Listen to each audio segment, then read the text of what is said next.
Wondra sits in a jail cell. He is back in Idaho, accused of killing young Michael Vaughan. You're pure evil. You have no heart. You have no soul. Wondra is accused of murdering her then 5-year-old son in 2021. Would you think you'll ever get the answer as to why? No, because there is no answer to why.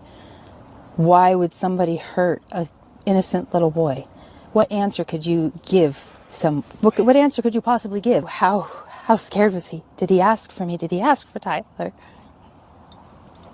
Stacey Wondra has been charged with first-degree murder and second-degree kidnapping and destruction of evidence. Michael "Monkey" Vaughan went missing from his Fruitland neighborhood on July 27, 2021. This is a criminal investigation. Now, more than 4 years later, in newly unsealed court documents, Fruitland police named 4 people they believed are involved in Michael's murder. Those 4 names are ones we've heard before. This is Sarah Wondra. This is Sarah's husband, Stacey Wondra. This is Brandon Shirtliff, Adrian Lucien. As for what these 4 people have in common, they were all staying at the Wondras' home when Michael disappeared in 2021. That's just half a mile from Michael's home where he was last seen. In the PCA, police pointed to video evidence they say showing Shirtliff walking around the neighborhood. They say Shirtliff helped move Michael's body in a duffel bag temporarily to his mom's home in Kuna before standing guard as they buried him in the Wondras' Fruitland backyard. Stacey Wondra told police the 4 hoped to sell Michael for $10,000 each. He says the idea came from Adrian Lucien. Idaho News 6 is now learning Lucien was arrested and released in Indiana in October for a traffic-related misdemeanor. Sarah Wondra is currently serving time in the Idaho State Prison System for unrelated charges. She's eligible for parole in early 2026. Karen, is there any connection between the Vaughan family and the home where police had been searching? No, we've heard this more than once from the family representatives and from the police department that there is no connection between the Vaughan family and the home where this search took place. As you know, from the time Michael went missing, this has been an all-hands-on-deck investigation, and it remains very active and an ongoing investigation. You can't take one of our most precious citizens from us and ever expect us to stop. During the course of this investigation to date, we received credible information that the remains of Michael Vaughan could be found in the backyard at 1102 Red Wing Street in Fruitland. As a result, the Fruitland Police Department obtained a search warrant for the residence along with the front and backyards. That search warrant was served on November 11th. It was a Friday. We served that late in the evening.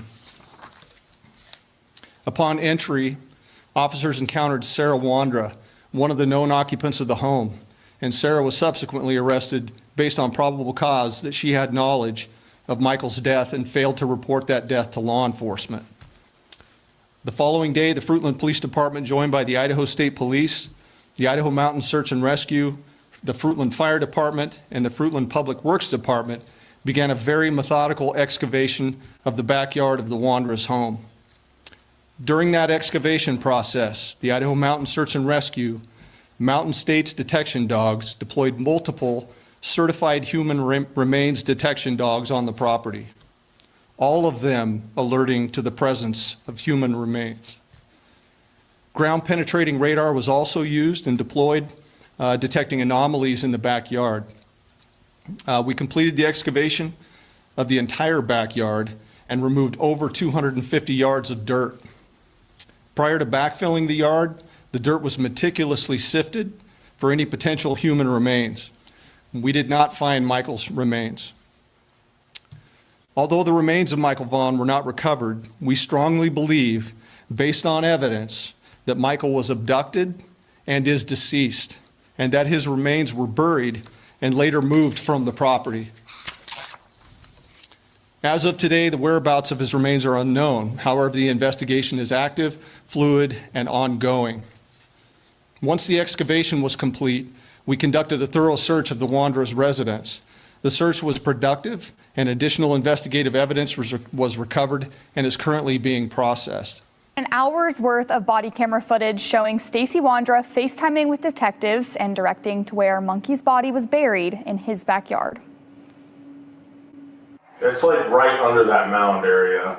It's right under the mound. About where at compared to the trees? A little like right to the right of the trees area. It should be, it should be a garbage bag. Okay, what color is the garbage bag? It would either be white or black. We only had two colors. Is the duct tape still going to be over his mouth? They should be. Okay. I didn't watch to take them off. Okay. So you should have everything intact as it was. He claims he watched the burial happen. Okay. How far down is Michael? I don't know how far she actually dug. And the she he's referring to, that's his wife Sarah, another suspect in the case. Stacey says Adrian, a third suspect, was also there for the burial. Out of 300 homes, police say canines tracked Michael's scent to the home where Stacey, his wife Sarah, and their two roommates Brandon Shirtliff and Adrian Lucian lived. As Joe mentioned, a newly released probable cause affidavit filed in June lays out the interviews following Michael's disappearance. Again, during these initial searches, police say canines tracked Michael's scent to the fence line of the home where Stacey Wondra, his wife Sarah, and their two roommates, Brandon Shirtliff and Adrian Lucian, lived. All four of those individuals have been named people of interest in Michael's disappearance. One of Michael's neighbors told police they saw Michael riding a bike outside of the Wondra's home the day that he disappeared. Another neighbor said they saw that same tricycle at the Wondra's home during a garage sale months before Michael disappeared.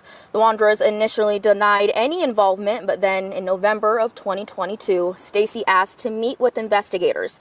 The PCA states Stacey claims he was home the night Michael was allegedly abducted and saw Sarah carrying Michael into the house. Stacey allegedly told police it was Adrian's idea to take a child to sell for money, and they would get a $10,000 cut. Stacey claims Sarah told everyone to, quote, follow her lead. Stacey told investigators they took him to Brandon's mother's home in Kuna that night, where they left Michael overnight. Stacey claims the other three returned to Brandon's mom's house the next day and brought Michael back to the Wanderer's home in Fruitland. Stacey told police Michael was not alive, and Sarah and Adrian buried him in the Wanderer's backyard. 2 days after Stacey's interview with police, they executed a search warrant and excavated the Wanderer's backyard. The affidavit says cadaver dogs alerted to the same area where Stacey told detectives Michael's body was buried, but to this day, Michael has not been found.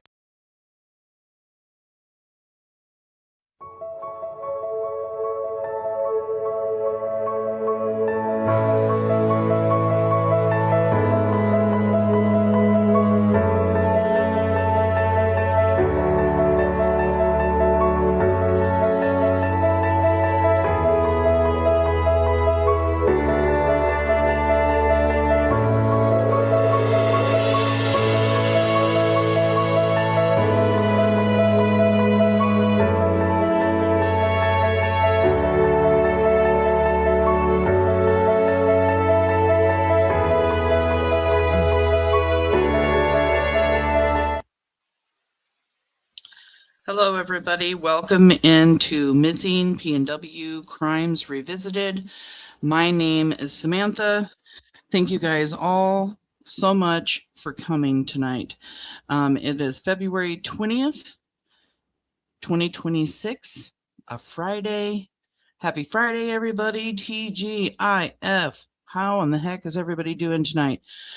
Got a little bit of a change of plans tonight because I was going to do all Stacey tonight until I saw some other information that I want to share with you guys, and we will go over that shortly. Who do we got in the house? Trish, good to see you. Hair Curlers in Crime is here tonight. Thank you so much for coming in. I don't know if Shannon will be joining us tonight, but welcome our new moderator, Shannon. She may or may not make it in tonight. Good to see you, Olive Eve Staten Palmer. We've got Baby Kisses in the house. Opal is here. Rogue is here. Thank you guys all so much for coming in. I'm seeing some new faces here. Welcome to Missing PNW. Love seeing the new faces. Chaos Mama. Where is Michael, you monsters? Brandy needs her baby back. the family needs Michael back. That is for sure. And we're not going to stop fighting. Impress Me is here. Thank you so much for coming in. Cotton Candy. Shelly, thank you so much for being here. Seeing more new faces. Welcome, welcome. Thank you guys all for coming in, supporting Michael, supporting the Vaughan family, for supporting me. I appreciate every single one of you. I swear I have like the very best chat. Mama is in the house. Thank you so much for being here, Brandy. It's always good to see you here. And for those that don't know, since I am seeing so many faces, B Mama is Brandy Vaughan, Michael Vaughan's mama. So please be kind when you're writing in chat. She does look at everything. She listens to everything. So just be careful. We don't want to say anything to upset her while she's here. So good to see you, Ashley. Thank you for coming in. Opal sent us a beautiful message like she does every time she comes in, and we appreciate your kind words during every live. Every storm's runs out the rain. Your rainbow is coming. You are together than the toughest days. You matter. Thank you so much for that. I really appreciate you. Rogue is in the house. Good to see you, love.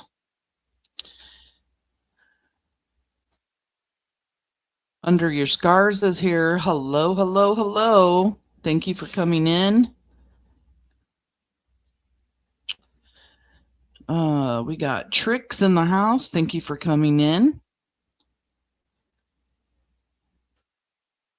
Is here. Thank you so much for sharing Monkeys Live. I really appreciate that.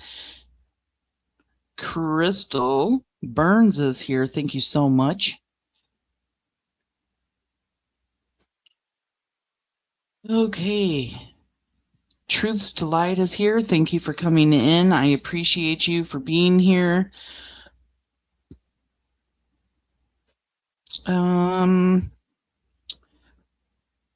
Brandy says, good evening, everyone. Coming in. Thank you all so much for being here. Our family truly appreciates all the support and dedication to keeping Michael's face and story front and center. We're Monkeys Army. That's what we're going to do. We're going to keep, putting out information as information comes in, revisiting things if we have to, just to keep Michael's face out there. And we're just going to keep talking about it. Stacey Wondra has his preliminary hearing March 3rd through the 6th. There is a status conference March 2nd. I did hear today that the news stations filed with the court something to be able to stream the live or the court hearing, the preliminary hearing, and it was denied. So there will not be any streaming from this station. I am still going to be looking for someone to take notes in the courtroom and get back to me at the end of the day, or maybe at the end of all the trial. Minky is here. Thank you so much for coming in. Pam Focal is here. Thank you for coming. Yeah, it is a bummer. Definitely a bummer. I know we all want to see what's going on. Maybe when trial comes, they'll stream it. I don't know. I don't know how often they do. Did they do the Kohlberger case? Did they stream that? It was such a huge case, and I work on kids more than I do anything, and I really didn't pay attention to that. So, yeah, I don't know. Oh, nope. Under Your Scars is saying nope. Well, there may be an Idaho thing where they don't like to do that. So, but I'm sure will be updated on a regular basis by Brandy and the round table where Monkey Mondays are held every Monday. Go over and sub up over there if you haven't. Anyway, tonight, you guys, Stacey Wondra's words in his own voice. Going over some clips that I have put together, talking about a bunch of different stuff, things that contradict things that he has said in the past versus what's in the probable cause affidavit. And then the one thing we will be going over is Stacey Wondra's confession footage. Probably only about 8 minutes of the first one. And then there's 49 minutes in the other. We'll stop here and there to talk about it. But I want to go over this because Stacey Wondra just thinks he's going to get away with it, you guys. He thinks that, you know, he's just going to be let free right after this preliminary hearing. And how? When you sit there and you tell law enforcement everything that you told law enforcement. And that's 2 videos that's been released. And from what I understand, there's like 5. So he has said so much more. Today, we are here to talk about Michael Joseph Vaughan. He was abducted July 27th of 2021. It's been 4.5 years. The family still does not know where Michael is. Law enforcement has said that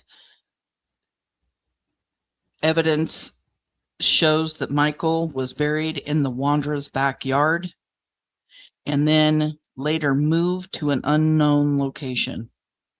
And the 4 suspects in Michael's abduction are Stacey Wondra, Sarah Wondra, Adrian Lucien, and Brandon Shirtliff. Stacey Wondra has already been charged with first-degree murder, second-degree kidnapping, and destruction of evidence. His preliminary hearing, like I said, is March 3rd through the 6th. Sarah Wondra, his no longer wife, they are divorced now, is currently spending time in prison on unrelated charges, but did have her parole hearing in October, and there is a warrant on her, and she's to be released from prison and then handed into the custody of law enforcement for the murder of Michael Joseph Vaughan, second-degree kidnapping, and destruction of evidence, October 27th, 2026. I don't know if it'll be the 27th, the 28th, 29th, but she is not going free. And she ain't too happy about it either. And she ain't too happy about people talking about her all of a sudden. I wonder why.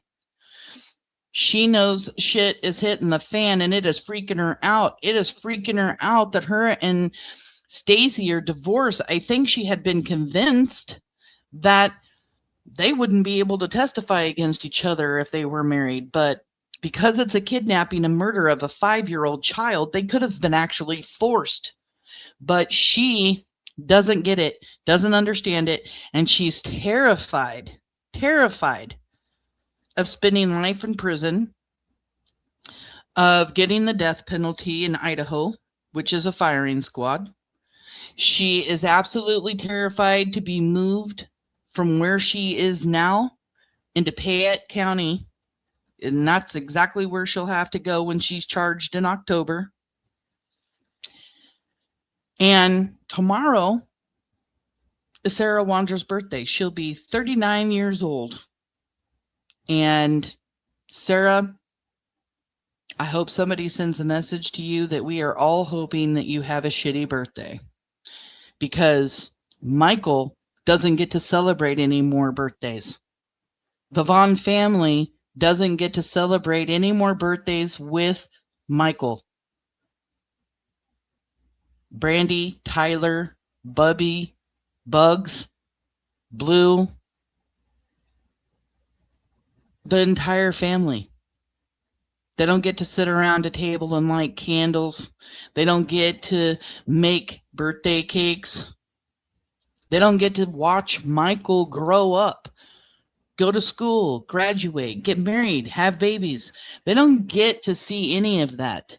They don't get to be aunts or be an uncle or be grandparents or great-grandparents, because the four of you have taken Michael from the Vaughan family. So, Sarah, happy shitty birthday. Adrian Lucien is another suspect in Michael's case, and he wants everybody to think that he has nothing to do with it. Stacey's accused him of being the one who set up to sell Michael so that they could all make $10,000 apiece. There are people in Idaho that are after him. Why do you think that is? Because if Adrian is the one who set this up for them all to collect $10,000, Adrian could be the only one out of the four that knows who Michael was supposed to be sold to, who knows who was going to pay for Michael. And that is exactly the reason why I think there are people after Adrian. He has said in his own words that the Pope twins have tried to kill him, that he was almost killed at the Wanderer's house by carbon monoxide. He has even said that he was brought to the Wanderer's house to be set up on purpose. He wasn't hiding behind a garbage can. Sarah didn't pick him up because it was a taxi ride. Brandon Shirtliff in the beginning said that Adrian Lucien flew in to Idaho on an airplane. I don't know if I believe that or not, but I do believe that Adrian has so much knowledge and he needs to come forward and talk to law enforcement.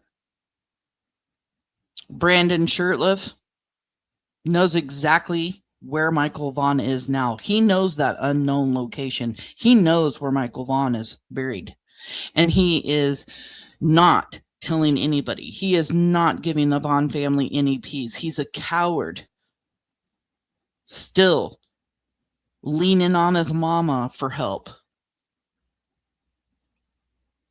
He stayed with Michael in Cuna the night that Michael was abducted, the night that Michael was put into a duffel bag, suffocated, that nobody bothered to even open up and look into the duffel bag to see if Michael was okay. But he stayed there at his mom's because he was paranoid something was going to happen. And cadaver dogs hit at his mom's house. There's a reason for that. There is a reason for that.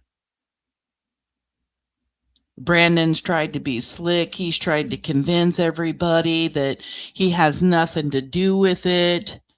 But he has admitted to there being an argument after Michael's abduction.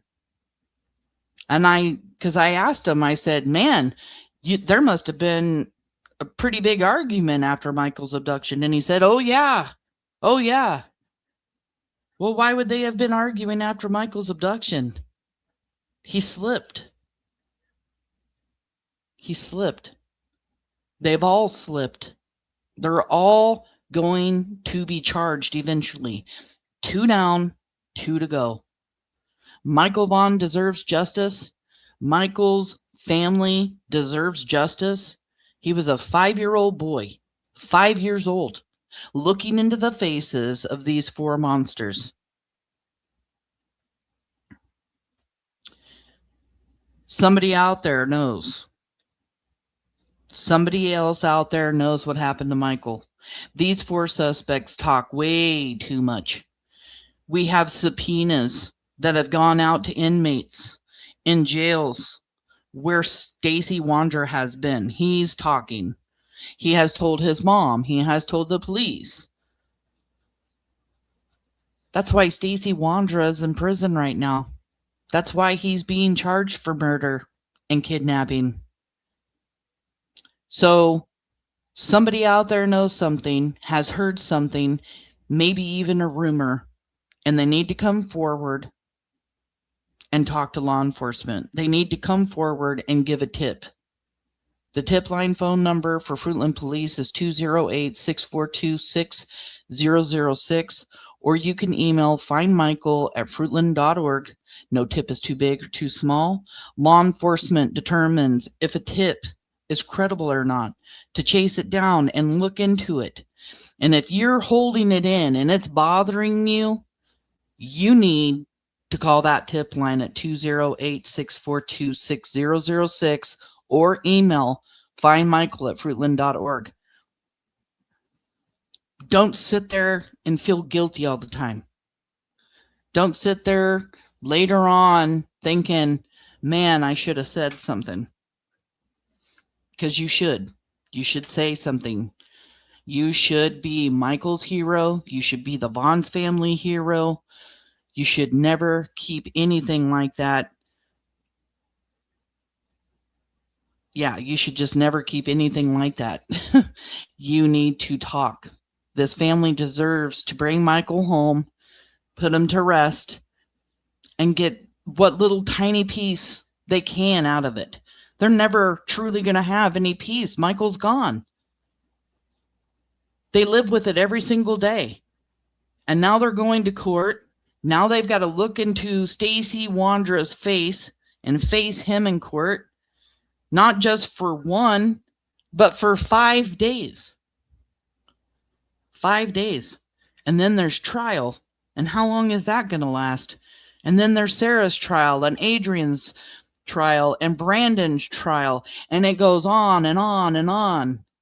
And Brandy has said that the circle of grief never stops. How many nightmares and how many days and nights does this family have to continuously suffer? Somebody has information. They need to come forward.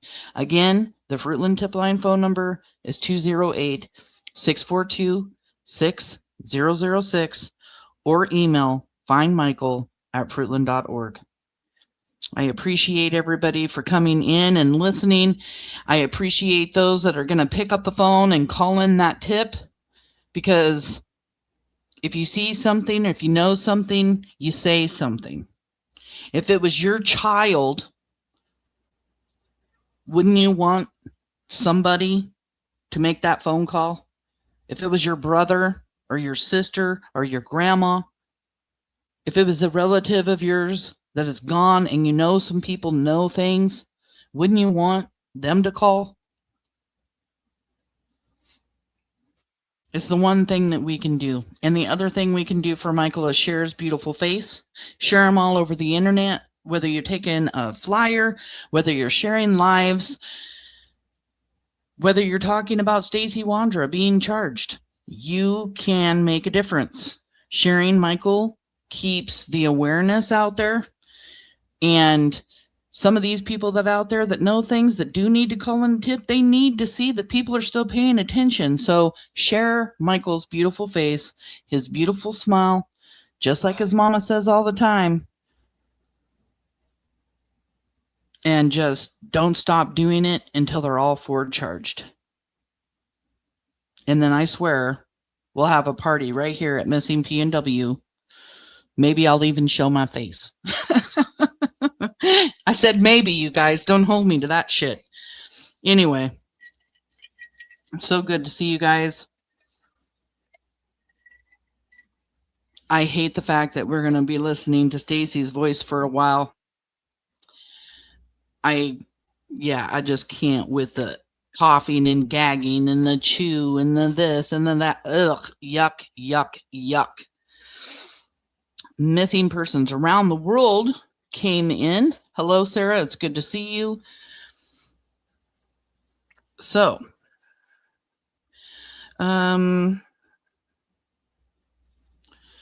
just looking at chat a little bit here. Chuck Anderson's daughter is here. Hello, so good to see you, hun.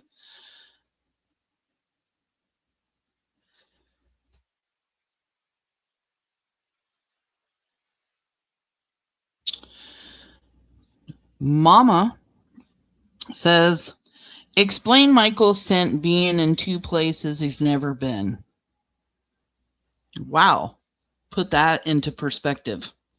2 places he's never been. Probable cause affidavit said that there were multiple places where these dogs hit. The Wondra's house, where Michael had never been. The corner of Red Wing and Meadowlark, where Michael's never been. And I'm assuming those are the 2 places you're talking about, because I know you guys walk the neighborhood.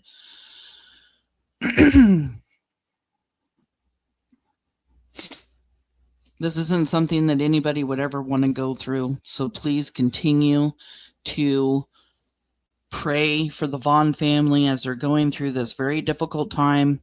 Keep praying for justice for Michael.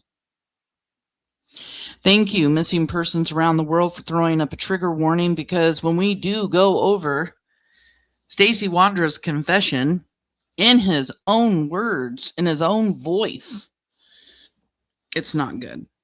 It's just as bad as the probable cause yesterday. It was so hard to keep it together. Matter of fact, I think that's the first time I haven't really broke down in tears over the probable cause. Yes, all 4 need to be locked up. Brandon, I hope you're here. I hope you and your mom are sitting there together listening to this live. I'm going to have to change my thumbnail because I got some new information. I read Stacey's probable cause affidavit. I was told that Sarah's probable cause affidavit is exactly the same as Stacey's. Hell no, it is not. It is not the same, you guys. There is stuff in this probable cause that made my jaw drop. Like, Sarah's going down. She's really going down. And Brandon's going down. There are things in here about Sarah and Brandon and messages to one another. So, Brandon, if you're listening, you're screwed. Just a FYI. Your days are numbered, buddy. Why are you calling Sarah Wondra getting your timeline right before going in and talking to law enforcement? Per your mom's words. Oh yeah, you guys, you heard that right. Yankee Kyle, thank you so much for coming in. I saw that you shared a live. I really, really appreciate that so much. It's so very important. Tina Marie tells law enforcement that Brandon called Sarah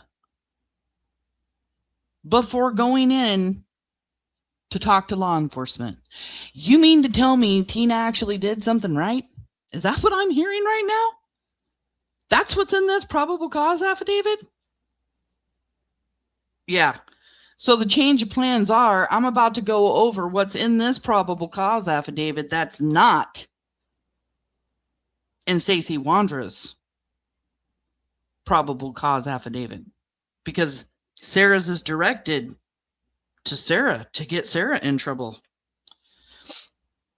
And wow. Just wow. Talking about probable cause affidavits, I do want to point out a couple of things because we did go over Stacey Wondra's first. So I have a couple of things I want to just talk about in Stacey's probable cause, and then we're going to go right into Sarah's probable cause affidavit. So, first of all, we read yesterday in the probable cause affidavit about Stacey Wondra going to the splash pad. When I was going through all of my clips, I realized that he had given times anywhere from 12:30 to 1:45 of when he was actually at the splash pad. When he says that he, got a phone call from Sarah. Well, I'll let you guys listen to it. Listen to this. Splash pad. At like 1:10 in the afternoon, correct. Now, there's a lot of talk about the splash pad. Have you ever been to that splash pad? Yeah, so on the way out of my taxi ride, I pulled into the splash pad in the Lexus. I had gotten a phone call from Sarah when I left the house. She had asked me, she always calls me whenever I leave. I had stopped at the splash pad because I chewed tobacco. I still chew. And I had stopped at the splash pad because my can of chew had fallen on the passenger side of the seat. And I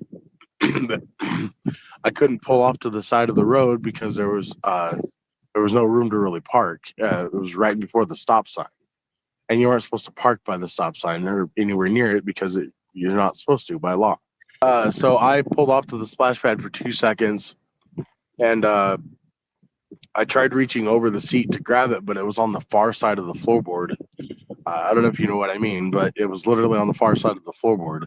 And I couldn't reach it, so I got out of the vehicle to go grab the can of chew, and I grabbed it, and then I went back in the car and drove off.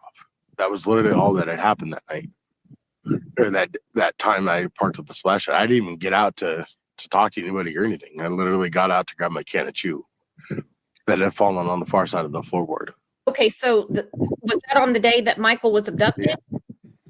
Yeah, but it was way early in the afternoon, like right as I left the house, like 1 o'clock, 1:10 maybe in the afternoon. Can you tell everybody the Okay, so as time differs, as I was watching all of the different clips that I have of Stacey Wondra, he gives 1 o'clock, 1:10, 1:15, 1:20, 1:30, 1:40. His times are all over the place. The probable cause affidavit. He says he got out of the vehicle, walked around to the vehicle to get his can of chew. He was only there for a few seconds, got back in the vehicle. Probable cause affidavit says different.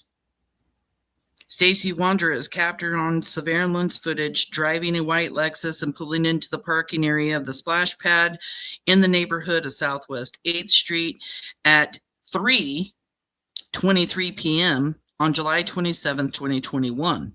Stacey is seen exiting the driver's door, walking around to the passenger side of the car, and appears to be testing the exterior door handle to see if it is locked.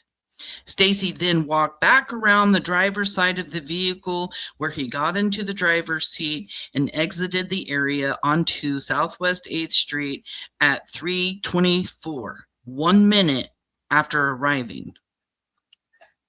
Caught on CCTV. He did not get out of his car. He was at the splash pad checking the exterior lock. He never opened the door to get his can of chew. Stacey is a habitual liar, and we all know this. He has contradicted himself several times. My question is why is he checking the exterior door? Did he also check the interior door to see if it locked from the inside, like a child lock that you can lock? So he's checking the inside, checking the outside. I don't know what the purpose of that was, but we do know they were all out scouting to look and find a child to kidnap that day. That's why Michael was abducted. They all had been looking all day long to abduct a child. That splash pad was just the first place that Stacey Wondra stopped that day. He ends up at a skate park later on that day. Sarah and Brandon are walking around the inside of a mall and driving around the mall. What's at malls? Kids, teenagers. They were scouting to kidnap a child.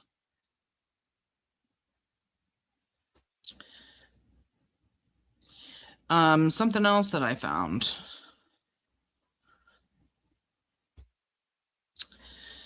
So a lot of you guys know that Brandy confronted Stacey on my panel here at Missing PNW. And as I'm going through all of my clips today, because I was trying to decide what I wanted to put up, because I've got like 350 clips, no joke. Like, my computer's full. I'm almost waiting for my computer to tell me, like, you can't download this. And that's not going to be a good day. Anyway, when I clicked on this, because I made a short out of it, I didn't realize just how big the slip actually was until I compare it to the probable cause affidavit. So I'm going to put this up here. I did not see the little boy until after I had gotten out of the truck and opened the hood, and I heard noise, noise coming from the background of somebody playing in the yard. Clarify. I did not see the little boy until after I had gotten out of the truck and opened the hood, and I heard noise coming from the background of somebody playing in the yard. Here is Stacey Wondra saying, I heard with this loud sound. Screaming, sounds, something that started with an S, right? What does Stacey Wondra say? What is written in this probable cause affidavit? Stacey provided 2 reasons they stopped in the GMC at the corner of Southwest 8th Street and South Arizona and Fruitland. 1, for Stacey to put power steering fluid in the vehicle. And 2, so Brandon could check to see if Michael was still alive, because Michael was bound with duct tape and stuffed into a duffel bag in the bed of the truck. Stacey said he was able to hear Michael making noises like a dull scream. Stacey said they were worried about being seen because they saw a car parked off South Arizona. Dull scream. Clarify. I did not see the little boy until after I had gotten out of the truck and opened the hood, and I heard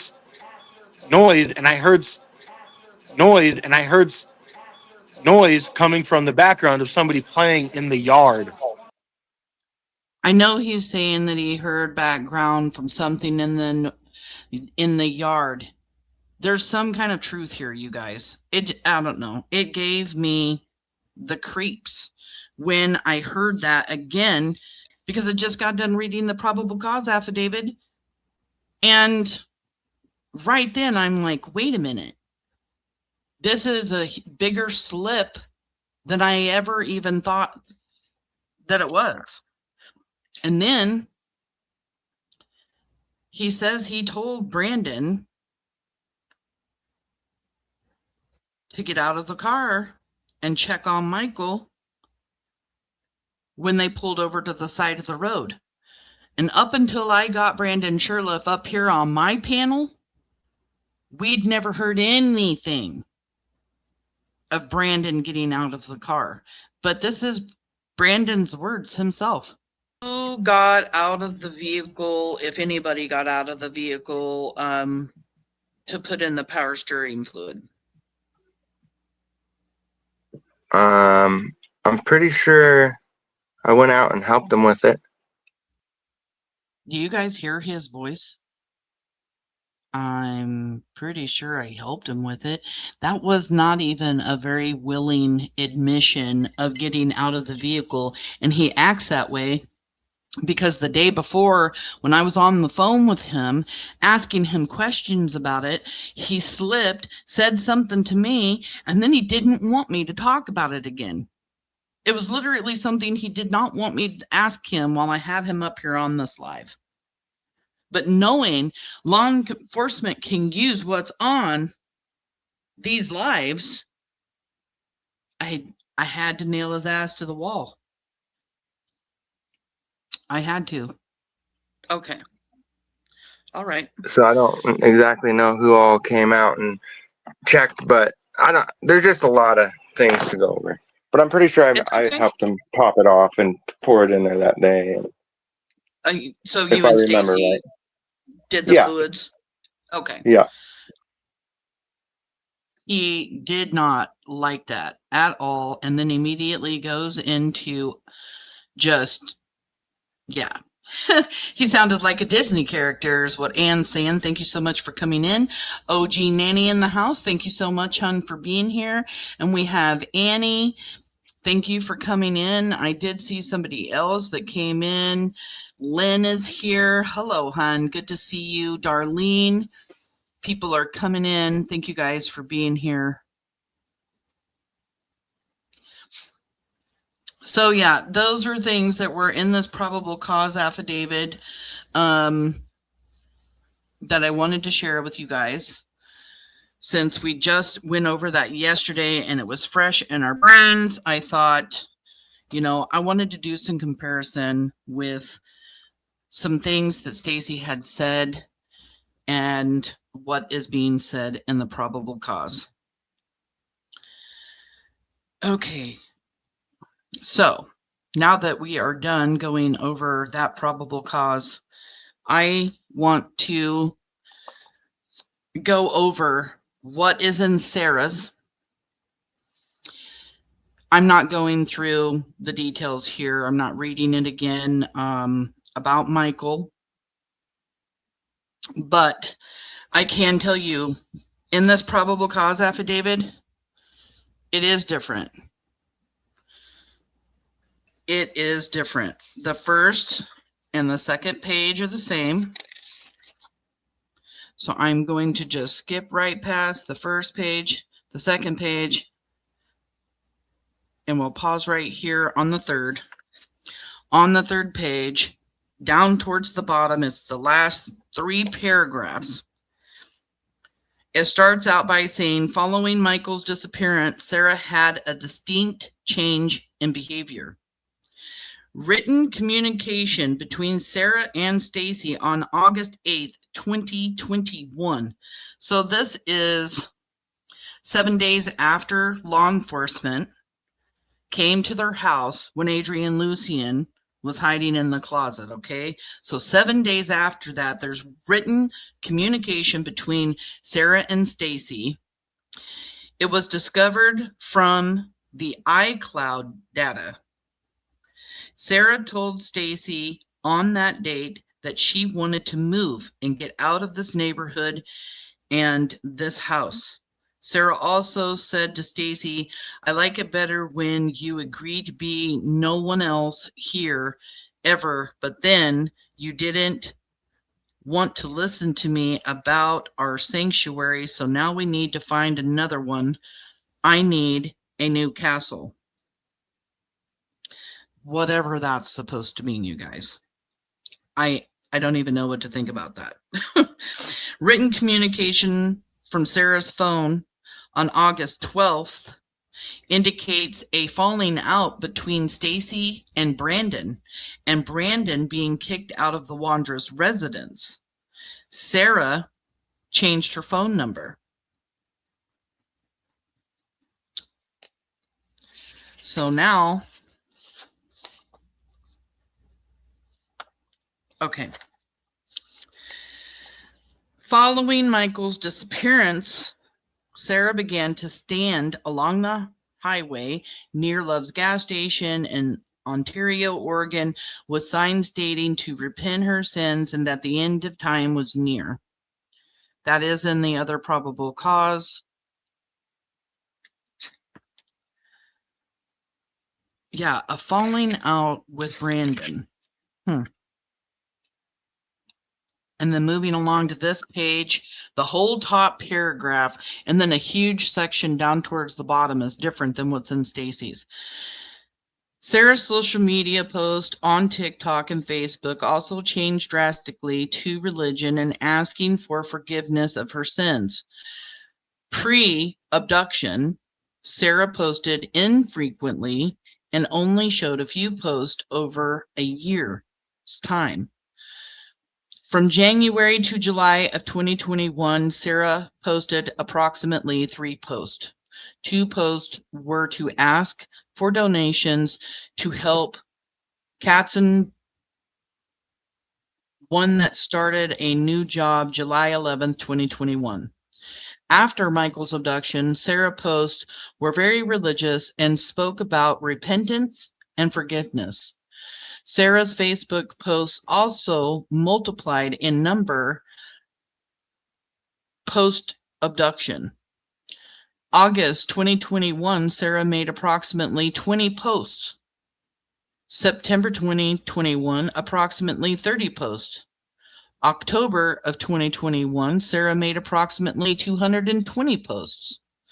In November of 2021, Sarah made approximately 77 posts. And in December of 2021, Sarah made approximately 24 social media posts. And then it does go on to talk about her TikTok and how it went from 11 videos on TikTok in 3 years to approximately 329 videos from September 15th of 2021 through December 24th of 2021. Huge difference. Huge. Now moving along all the way down, almost to the middle of this big section here, it says, Sarah reported that while towing the car back to Fruitland, the tow strap broke. While they were on the side of the road, Sarah reported she urinated and removed the shirt she was wearing in order to use it to wipe. Sarah would not provide information on which shirt she was wearing or what happened to it. Upon returning to their neighborhood, Sarah said they spoke with a pedestrian who informed them of a missing child.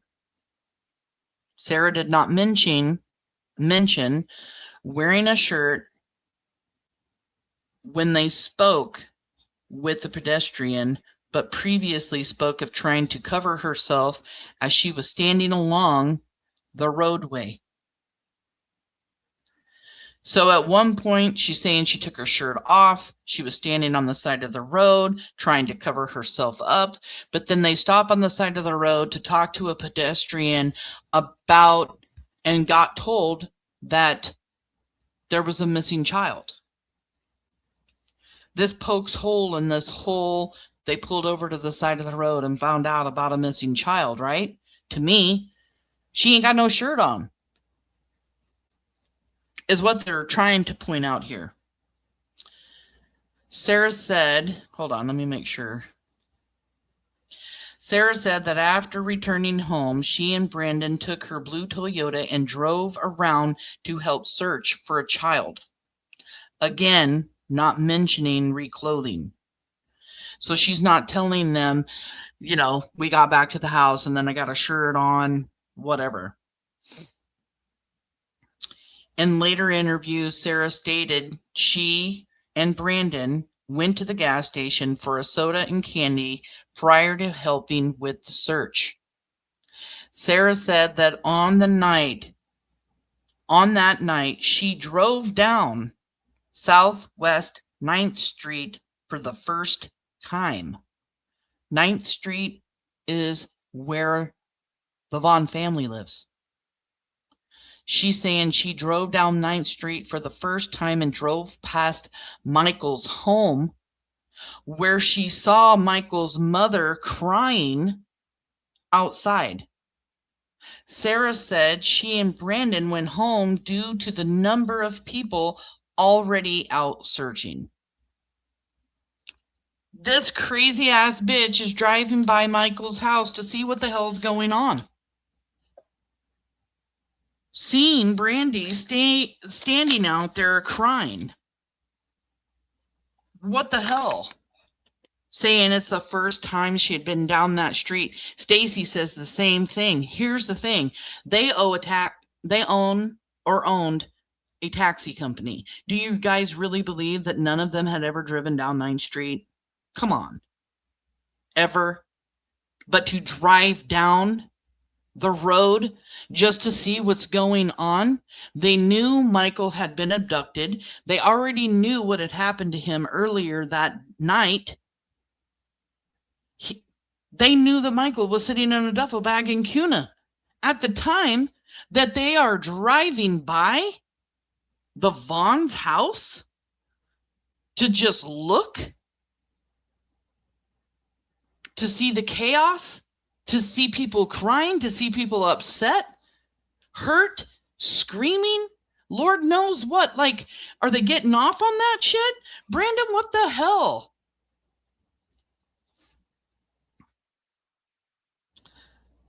Right, it's the first time I heard it too. Please welcome our new moderator, Shannon. Thank you so much for coming in tonight, hun. I'm floored. I'm reading Sarah's probable cause. It is not the exact same as Stacey's. It's not. There's quite a few things in here that I'm just kind of floored by.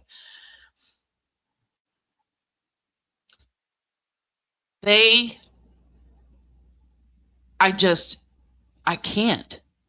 They're driving by the house.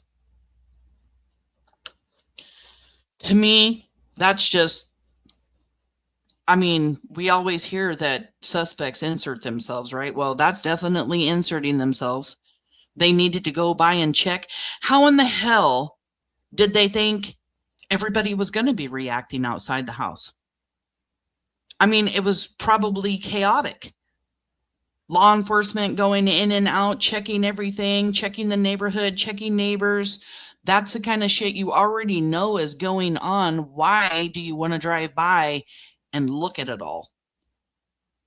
And she willingly admits that she drove down 9th and saw Brandy crying. And it just breaks my heart. Sarah's driving by looking at Brandy. Brandy had no clue who Sarah Wondra was, who Brandon Shirtliff was, or Adrian, or Stacey. And these monsters drive by while she's breaking down because her son's been kidnapped. Because Michael has been kidnapped. He's missing. Nobody knows where he is. For frig's sake, come on. I swear to God, the more I work on this case, the more disturbing it gets. Moving on to page 6. Ugh. I'm just, yuck. 4, 5, 6 here. Oh, wait. I guess it's back here. I'm pretty sure I've said it before, but I went to see John Douglas at the conference, he started the behavioral analysis unit for the FBI, and he says criminals like that to get off on their crimes. For real. For real. That's the only reason they could have driven by. I mean, yeah, you're a little bit curious to know, like, and how idiotic, really. And then you turn around and you admit it. Thank God we're dealing with a bunch of idiots. On page 6 of Sarah's probable cause affidavit, all the way down to the bottom, on October 13th, 2023, a follow-up interview was done with Sarah by Detective Juanita Kelleher and Chris Madonna of the Cold Case Foundation. At the mention of Michael Vaughan, Sarah had a strong, let's move forward right here. Actually, I think I'm ahead on the video. Oh, no, I'm not. Good. At the mention of Michael Vaughan, Sarah had a strong emotional response and began to cry. She then said, "God told me he was going to help me find the boy." Sarah went on to say, "God forgave everybody." While Sarah Wondra was in why did I miss? Hold on a second, you guys. Like, I didn't read something.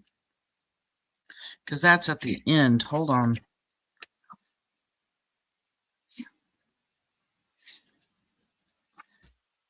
Dun-dun-dun.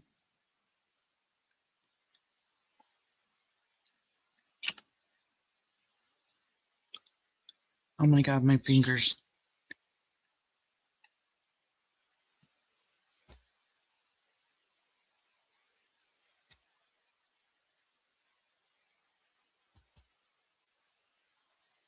I'm sorry, you guys. I thought I highlighted it. I don't think I did. I found out this information. Oh, here it is. Okay. So back to page 5. Tina Marie, Brandon Shirtliff's mother, I hope you're listening, Brandon, was interviewed by law enforcement. Tina reported that Brandon's behavior changed after he lived with the Wondras. Tina explained that Brandon became more depressed and withdrawn, spending more time playing video games and smoking marijuana. Tina alleged that Brandon avoided law enforcement contact about Michael's abduction and that Brandon contacted Sarah to verify his story before he spoke to law enforcement. Tina would not tell law enforcement where Brandon was or what his phone number was at the time. Tina, you actually did one good thing that I have seen you do in this entire investigation. You finally gave some kind of something, some kind of knowledge of what you know. Tina alleged that Brandon avoided law enforcement contact about Michael. So Brandon's mom's sitting there telling law enforcement that Brandon is avoiding them. And that Brandon contacted Sarah to verify his story before he spoke with law enforcement. If they didn't have anything to do with Michael's abduction, why does he need to get his story straight with Sarah before going in and talking to law enforcement? I mean, yeah. And this is all coming from Brandon's mom. I was just kind of shocked by that. Tina Marie doesn't say anything. She's protected Brandon this entire time. On page 5, a little further down, when law enforcement met with Sarah on October 12, 2022, Sarah said God told her he was going to help her find the boy. Sarah wrote a testimony and said that if law enforcement read it, they would locate Michael. Sarah suggested God had forgiven Hitler for his sins, that God had redeemed Sarah for her sins. Around this time, Sarah began standing in her driveway and urinating on herself, causing the neighbors to call in for welfare checks. So around October 12th, 2022, Sarah's standing outside, pissing herself, and people are calling for welfare checks. You know, there's a picture. I had it at one time. I don't think I have it on my computer right now. There's a picture of Sarah Wondra rolling around like in her driveway and stuff, yelling up at the sky, talking to God and stuff. So, yeah, pretty strange stuff, you guys. And back to the very end here of the probable cause. On October 13th, 2023, a follow-up review was done with Sarah by Detective Juanita Kelleher and Chris Madonna from the Cold Case Foundation. We love Chris Madonna here. The mention of Michael Vaughan At the mention of Michael Vaughan, Sarah had a strong emotional response and began to cry. She then said, "God told me he was going to help me find the boy." Sarah went on to say, "God forgave everybody." God forgave everybody. While Sarah Wondra was in custody at the Payette County Jail, she was emotionally distraught and complained about people saying she did something bad. The jailer asked her what was going on, and she described, "I don't know if it was him. I don't know what body I saw." The jailer asked Sarah what was wrong, and she replied, "I don't know if it was him. I don't know what body I saw." When the jailer asked, "What body?" Sarah explained, "I don't know. It was in a big, I couldn't see it. I don't know. It was in a big, period. I couldn't see it." When the jailer realized she was possibly talking about her case, she ended the discussion. So here's Sarah saying, "I don't know what body I saw." Wow. And then here on the last page, down at the bottom, Sarah Wondra's behavior changed drastically. This is in the summation of everything. Sarah Wondra's behavior changed drastically after the disappearance of Michael Vaughan.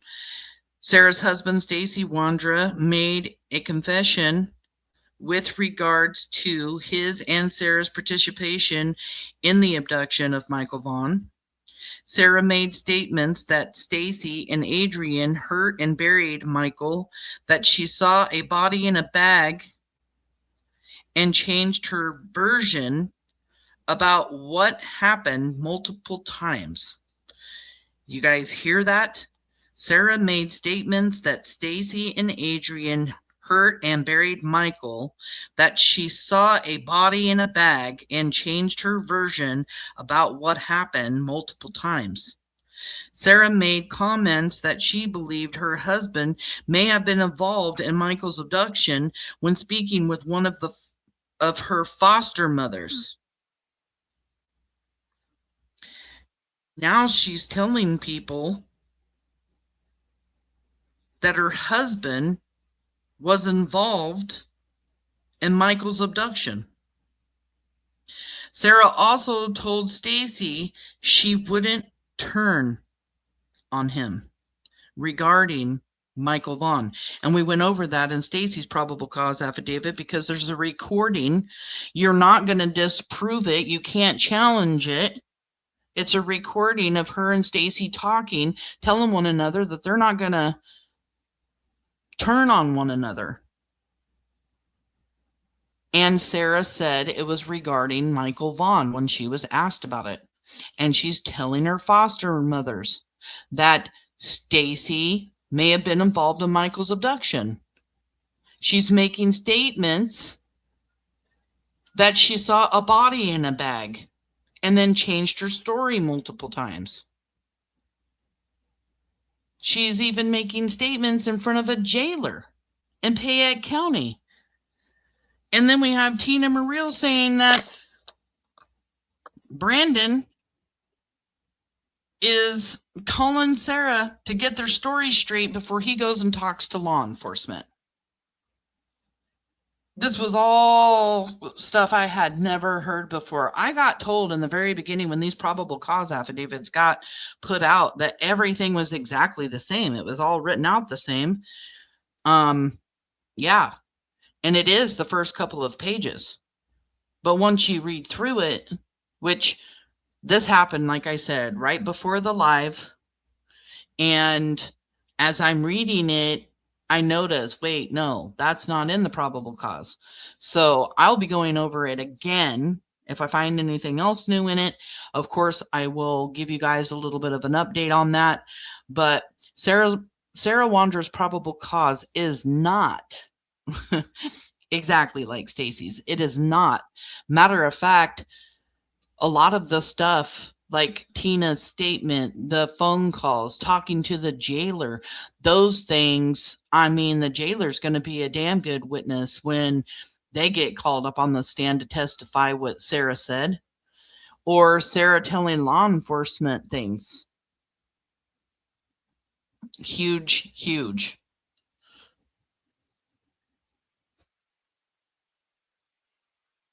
And, yeah, so we went over the splash pad thing. We talked about the slip of Stacey, Brandon getting out of the truck. Now I've got 2 videos here. I'm not even sure how long these videos are actually. I didn't look it up. Let me just see what's going on over in chat real quick. Stacey didn't trust Sarah and Sarah didn't trust Stacey. Oh no. Absolutely right there, Rogue. Yeah. Sarah is definitely throwing everybody under the bus here. She is wanting to get out of it.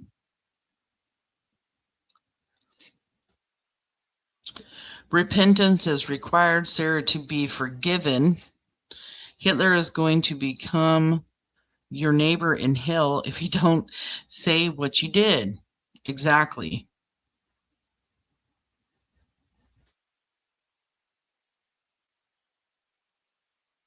No, we are not just discussing Sarah. We're going to be going over some Stacey Wondra stuff tonight. This was just new stuff that I have never seen before.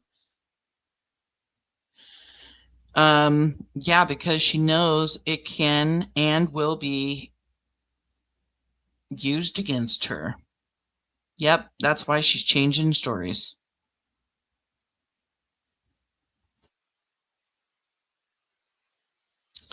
I don't know if there was totes in the Wandra's garage. And yes, they took Michael to Brandon's mom's house, according to Stacey.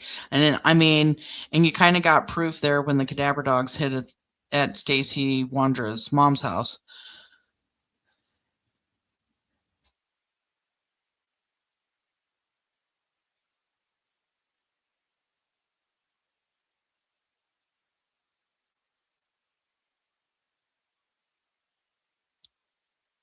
Okay, and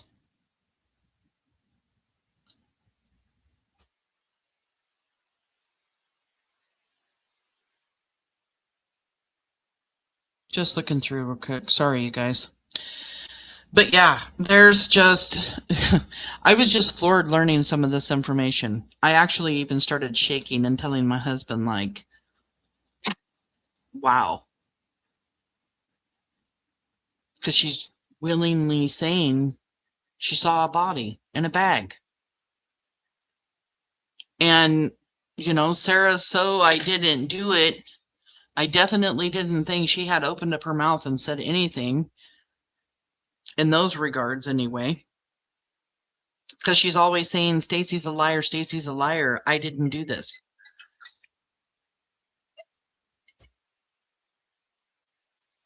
Okay. So I'll be doing another live to go over some more stuff on Stacey Wondra, but I want to get into Stacey basically wanting to clear his name, going up on everybody's panel, wanting to clear his name.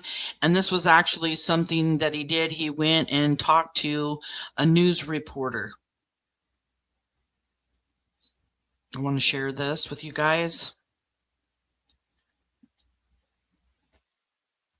I may, or if I hear anything I think I need to pause and talk about, I will. I'm here to clear my name. The people Fruitland Police is now calling a suspect in the abduction of Michael Monkey Vaughan spoke to News 7 Investigates Morgan Romero. Fruitland's police chief told us for the first time, Stacey Wondra is a suspect in the little boy's disappearance. His wife, Sarah, was previously charged with failure to report Michael's death. But that charge was dropped several months later, though she remains a suspect.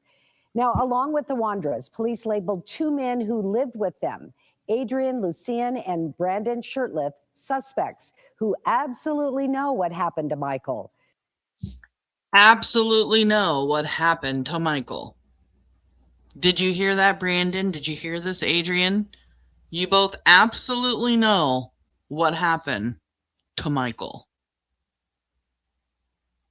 5 years old at the time, Michael disappeared from his Fruitland home on Southwest 9th Street on July 27, 2021. In November of 2022, we were there as crews searched and excavated the property where those 4 suspects lived, just 2-minute drive from the Vaughn's home. Police said they had credible information from someone living in the Wondras' house that Michael's body was there. Human remains, dogs alerted, but ultimately, Michael wasn't found. Police believe Michael was buried in the yard and then moved. Fruitland police sent probable cause to the Payette County prosecutor last summer to be presented to a grand jury. Police Chief J.D. Huff says a grand jury hasn't convened yet, but they will soon. Although that case centers around the Wondras and their roommates, Stacey tells us he knows nothing about Michael's abduction. Stacey Wondra, S-T-A-C-E-Y. It's been 2 months since Stacey Wondra was released from federal custody, convicted of a gun crime, unrelated to the disappearance of little Michael Vaughan. And what have you been doing since? I've been trying to live my life the best way I can. Stacey agreed to interview with me to, quote, clear his name. The best way he can, drinking, doing drugs, failing his piss test with his parole officer, you name it. He had been released, and then he went right back to prison for multiples, like 17 to 20 parole violations. I have no reason to hide anything from anybody. I'm not that type of person. I'm an open book. You can ask me anything, and I will tell you an honest answer to it. Were you in... I'm going to tell you an honest answer to it. Really? The habitual liar. He's up here telling this news reporter that he had nothing to do with Michael's abduction, and he's already talked to law enforcement. He's already given them the confession. The probable cause affidavit talks about how he contacted them twice to come in and talk to him because he wanted to make a deal. He wanted the same deal that Sarah Wondra had. And then they went and excavated that backyard because of what he told police. Involved in the disappearance of Michael Vaughan? No. Why do police think you were?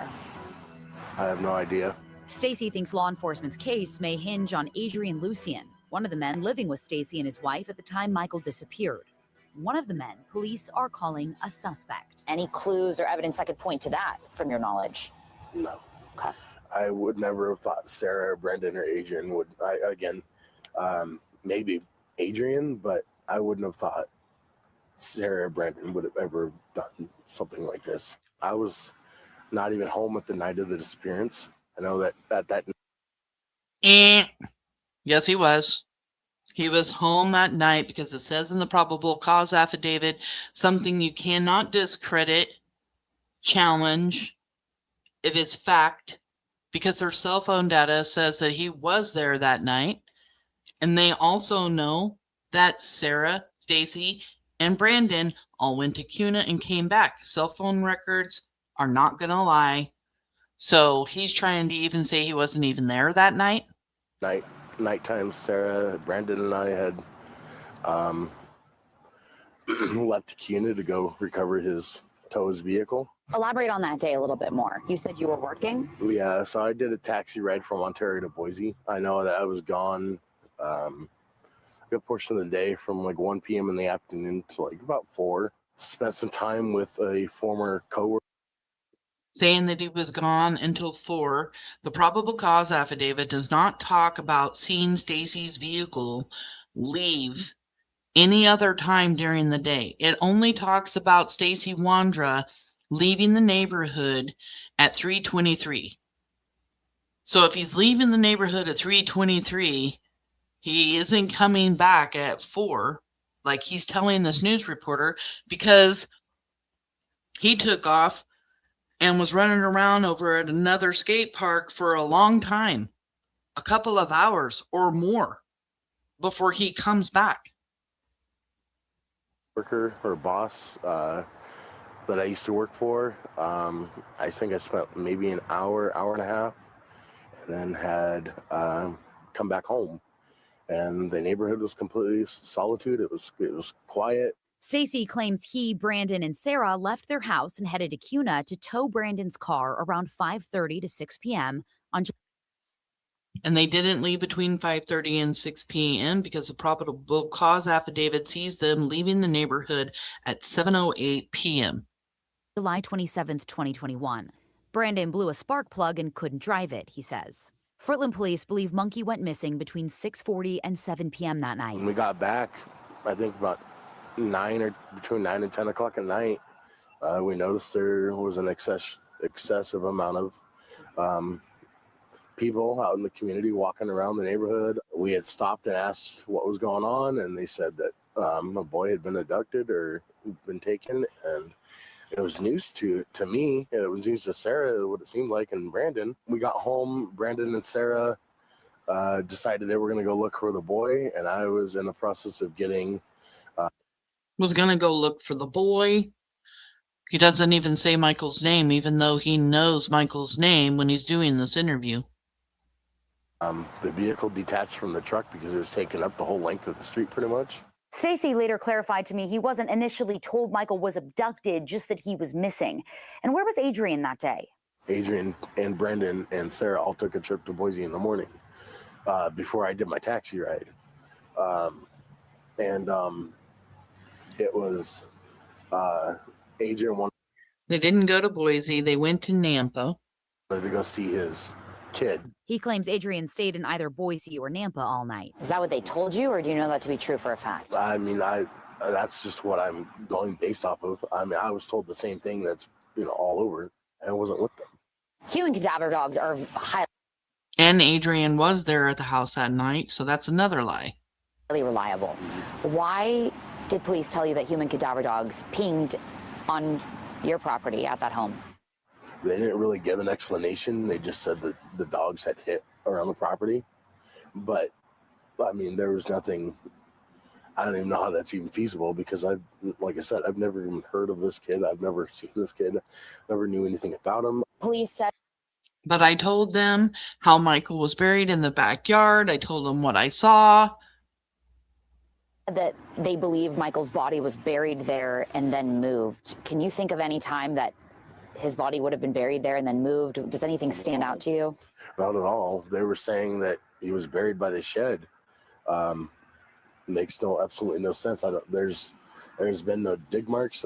There's no trench marks. There's nothing. The ground was a complete grassed area. Could it have happened when you weren't around and it was potentially covered up? It could have, very possibly.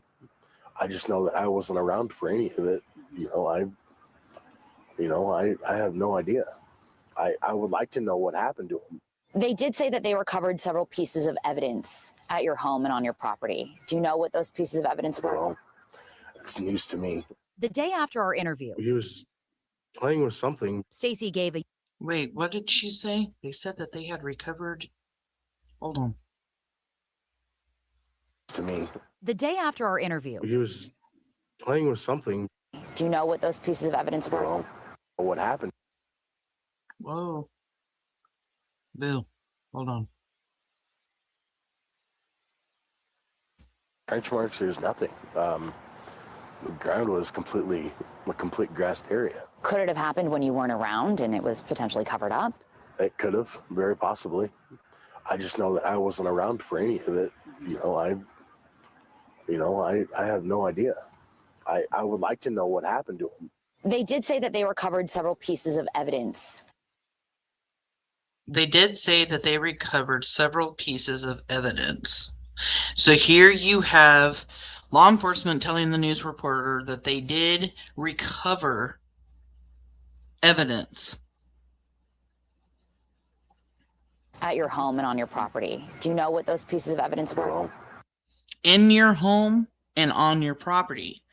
So they found evidence inside the house and out the house, out of the house. It's news to me. The day after our interview, He was playing with something. Stacey gave a YouTuber a new piece of information. I'm sorry. I'm trying to recollect as best as I can for you. He, Brandon, and Sarah pulled over to put power steering fluid in his car right after they left for Kuna the day Michael was abducted. He says they saw a child playing by himself on the sidewalk down the street around the corner from the Vaughn's home. The kid that I saw did not depict Michael. I mean, he wasn't like a little kid. You know what I mean? Like he was. That's why I said it didn't concern me at all that he was out and about doing his thing. Stacey says he doesn't know what's in the probable cause affidavit police sent to prosecutors. The one police say centers around him, Sarah, Adrian, and Brandon. Do you think police have anything on you or your wife? I personally know for a fact they don't have anything against me or on me. I have no knowledge. Again, I wasn't even home. I have no knowledge. I wasn't in the home, but he does have knowledge, and he even admits to being in the house, seeing Michael in the house, and tells law enforcement what he says he saw the other three do to Michael. knowledge of who this little boy is, his whereabouts, or anything about him. In his interview with the YouTuber, Stacey said his attorney told him he's no longer a person of interest in Michael's abduction. Chief Huff tells me that's not true.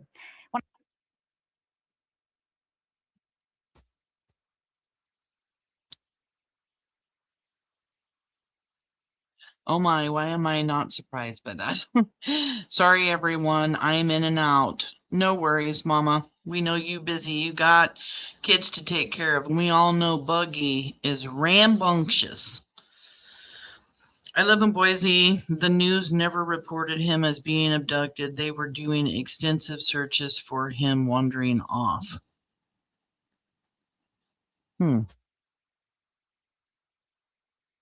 Remember seeing lots of interviews with Brandy. Yeah, I don't know about them doing anything about abductions. And yes, all those words were lies, cell phone data.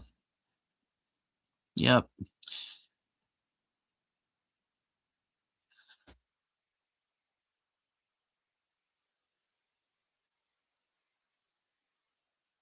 Just going through chat real quick.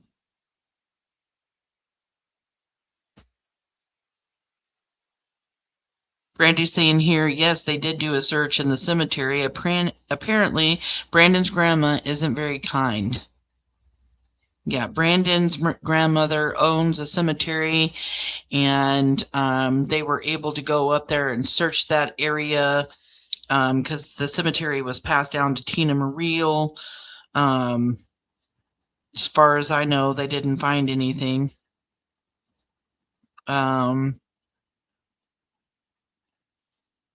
And then I just wanted to kind of show that because there you have Stacey completely denying that he has any involvement, any knowledge. He didn't see anything at all.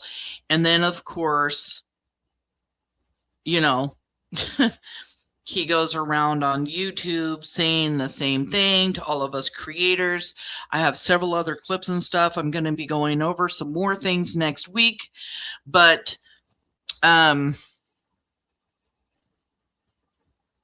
KTVB wasn't very happy about the fact that Stacey lied to them, and they did an exclusive interview with, or they took that exclusive interview that they did with Stacey Wondra and then spoke about the fact that there were so many different contradictions in what he had told them and what had been put out in the confession footage that was released. I call it a confession footage. That's usually just what comes out of my mouth because that's what everybody else calls it. Is it a confession? It's a confession. I mean, he's confessing what he saw. He's confessing what he, what he is saying happened. And I want to just jump right into, yeah, he changed his story so many times it was insane. Exactly, Kelly. Thank you so much for being here. Stacey told the reporter people told him they were looking for an abducted kid. Yeah, that's because when they came into that neighborhood. But then in Sarah's probable cause affidavit, she's got to pee out when the toe strap breaks. She's saying how she's trying to cover herself up on the side of the road, but then when they come into the neighborhood, they stop the vehicle to talk to a pedestrian because there's a kid missing and this pedestrian's telling her. And they're just constantly in that probable cause affidavit pointing out the fact that she doesn't talk about putting a shirt back on or having to cover herself up when the pedestrian come over, or I had to get a shirt from Brandon and put it on the way home, or just anything like that. She talks about not having a shirt on and then doesn't talk about it again. I just cannot believe that her and Brandon drove by the house. Drove by the Vaughn's house. I'm still really caught up on that. Let me just see which one of these. Hold on a second. Oh, what's going on? Come on.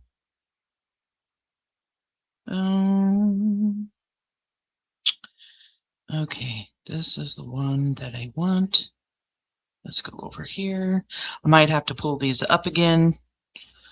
Okay, so we're going to go over Stacey Wondra's confession footage, warning everybody, now that we've, read the probable cause affidavit, gone through it with a fine-tooth comb, I'm pretty confident that I have, 100% pretty much know everything that's in that. Although I do see something every single time I get in there. I don't think I'm going to see something new, and I usually do. But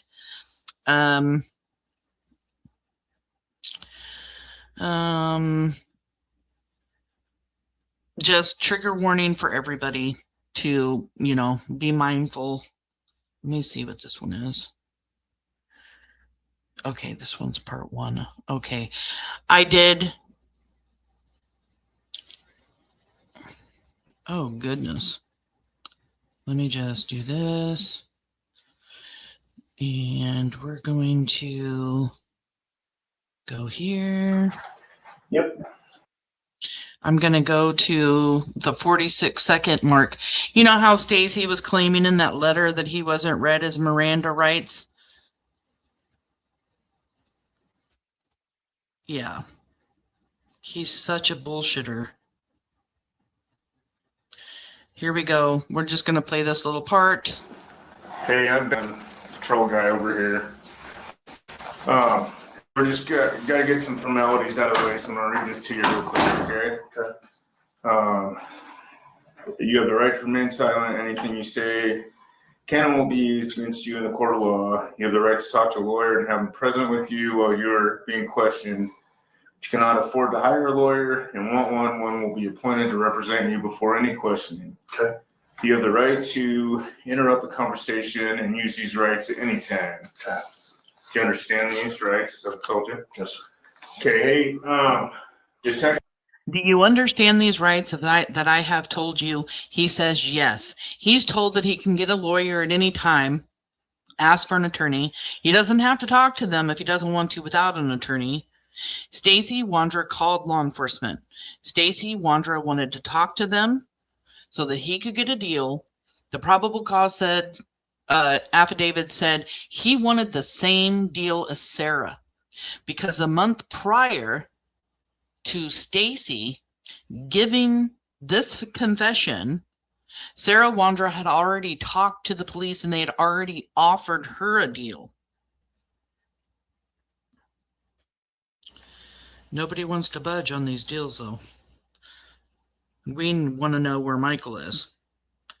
I'm fast forwarding through all this. It's just a bunch of Stacey going to the bathroom and them going through kind of like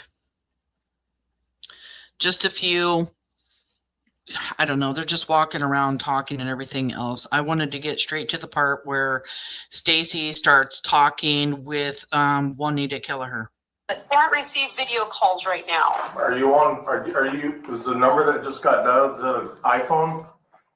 No. How are you? I'm here. Feeling okay today? I'm tired, but yeah. Yeah. Well, I'm hoping that you will help me a little bit more. I'm over here. I'm in your home. Okay. So I need a little bit more direction about where Michael is at. Go out the back door, or Okay. And Brandy is saying here in chat, never used no dang shirt. Basically saying there was no damn shirt. Same here, Sam. Or your brain delete. Same here, Sam. Or your brain deletes it to protect you. Right? I totally get that your brain's got to delete stuff to protect. Please protect your mental health. I can't. Can you turn the camera around so I can show you? We're going to flip it around right now. Stand by. Right here. There you go. Okay. So I'm going out the kitchen door. That's some equipment. That is some equipment. Okay. Where do I need to go? Okay, face to the right. Like right where the dirt piles are. They are FaceTiming. He is directing law enforcement exactly where to go. This is November of 2022. He's already given his confession, told them where that Michael was buried in his backyard. He wants to get a deal. And now law enforcement is at 1102 Red Wing Street at Sarah and Stacey Wondra's house, and they are there to look for Michael. He is giving direction to where he said he saw Monkey get buried. Right where the dirt piles are. About how far off of the fence? Right. Go ahead. Okay, walk over there and you point us to where it needs to be. Okay.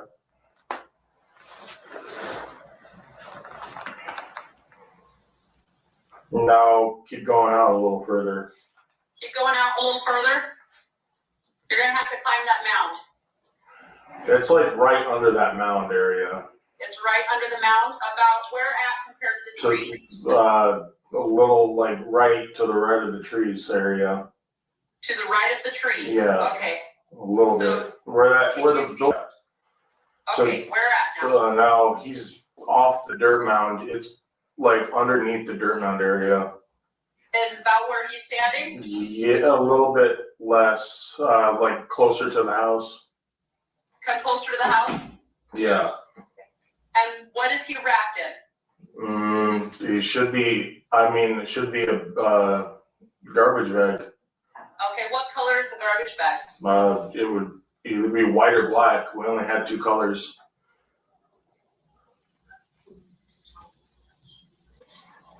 I want you to direct him from the fence where that orange thing in his hand is. Where do we need to stop it? Right about.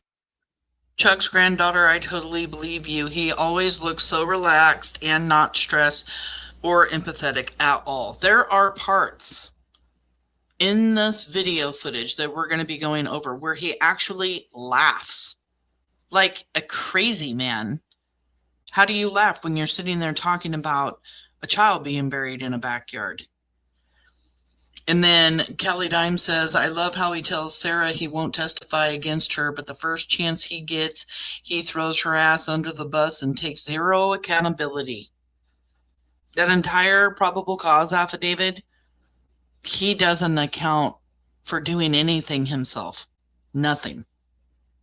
That's one of the reasons I believe that Stacey's involvement was actually much bigger than everybody else's, that maybe he was the one who took Michael, or maybe he was the one who murdered Michael. Now, that's my own personal opinion, but he deflects away from all of it so much, it almost makes you think that he's the one that did it.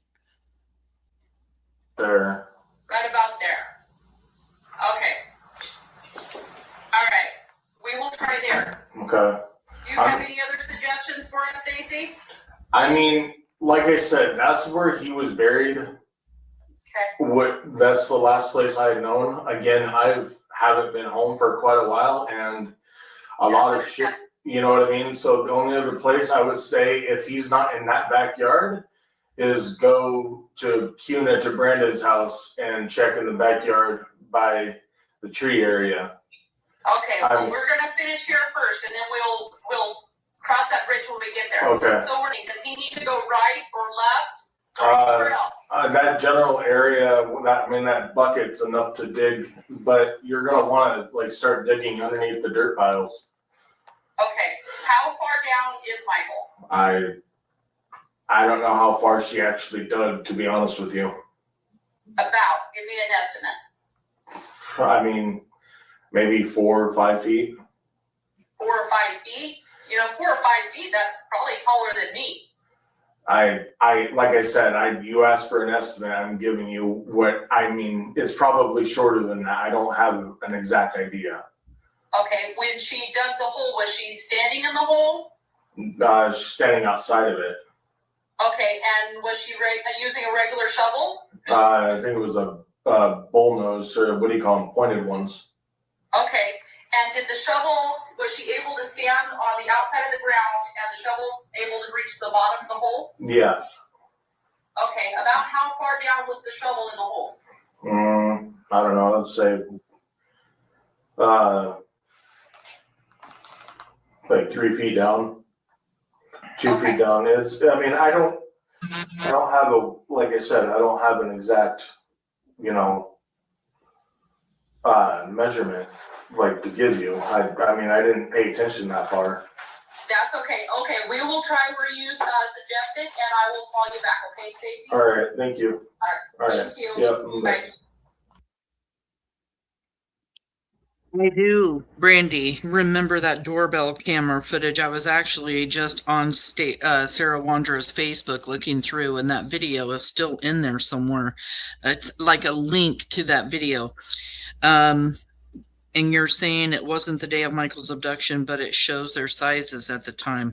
Exactly. And that's why I'm saying, it couldn't have been Sarah or Stacey carrying that tricycle down that bluff. It had to have been Adrian or Brandon getting rid of that tricycle that Dorothy Starkey said she saw Michael on. Little Miss Sharon, thank you so much for subbing up. You say here, couldn't see anything on Sebastian Rogers, missing 2 years. I have not covered Sebastian Rogers. I am missing PNW here in... Babe, hold on, you guys. Somebody is around my husband's car outside. Hold on 1 second.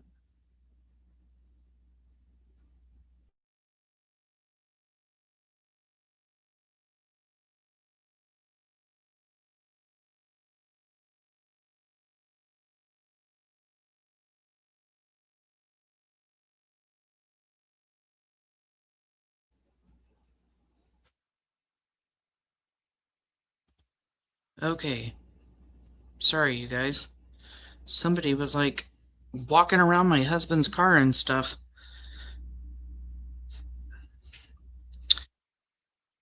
Yeah, what was I going to say? That was just weird to see. I cover cases here in the Pacific Northwest. Right now, I'm only covering 2 cases, which are Michael Vaughan and Kyron Horman. I do some really big, serious, deep dives. And there were so many people covering Sebastian Rogers' case when he first came up missing. And then there were so many rumors that started spreading around in his case. I couldn't decipher what was true and what wasn't. So I didn't do anything on Sebastian Rogers, but I did follow the case, still following the case. But when I'm doing big, deep dives like this, it's really, really hard to take on several cases. So I hope that answers your question. Thank you for coming in. Alright, yeah. I don't have to wait here. I have to wait here or what? If they call us back, we'll come back Yeah. and call you back in. Okay?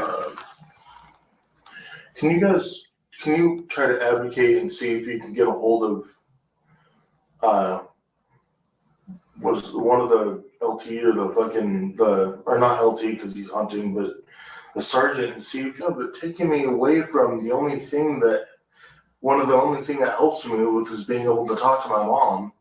And, all I want to do is talk to my mom. That's the only thing I really want. I didn't even barely get a chance to talk to her much last night because everything was so. Okay, well, I'll talk to. You guys hear how I've spoken before about how much Stacey loves his mom? Like, I really think that's the only person in his entire life that he's ever gave two shits about. Honestly. Like, he loves his mom, and his mom, his adopted mom, was a good mom. She tried to do everything she could to help Stacey, and she failed.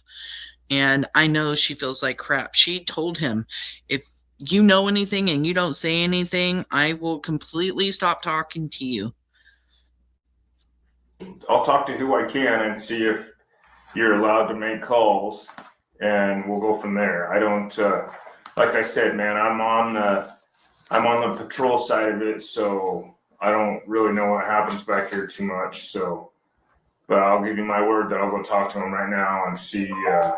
So basically, all you want to do is talk to your mom, right? I just want to call my mom. I have minutes on her side.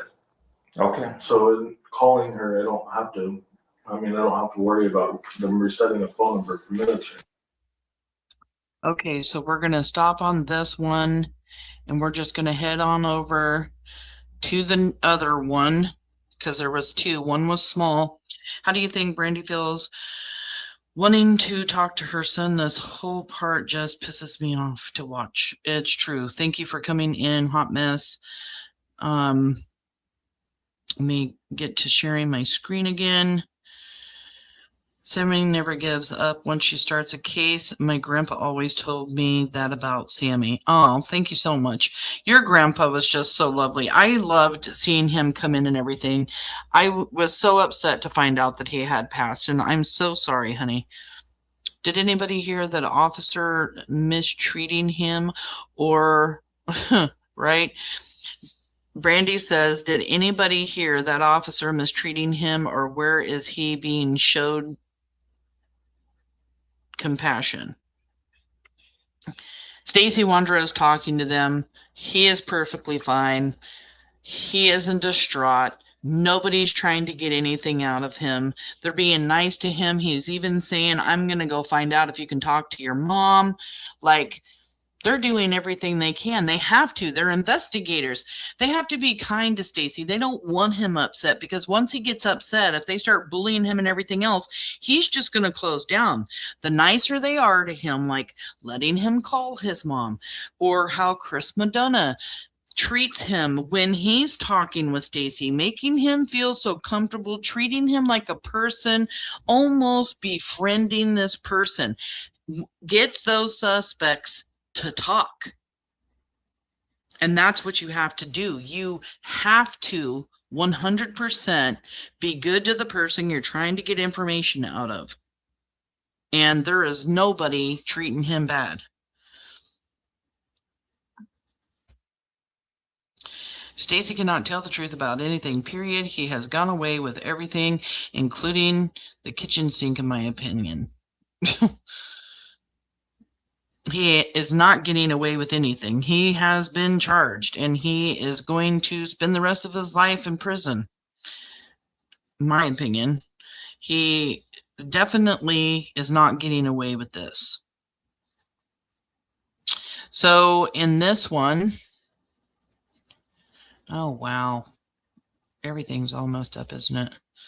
Let's just, this is part 2. Get this done. Let me pause.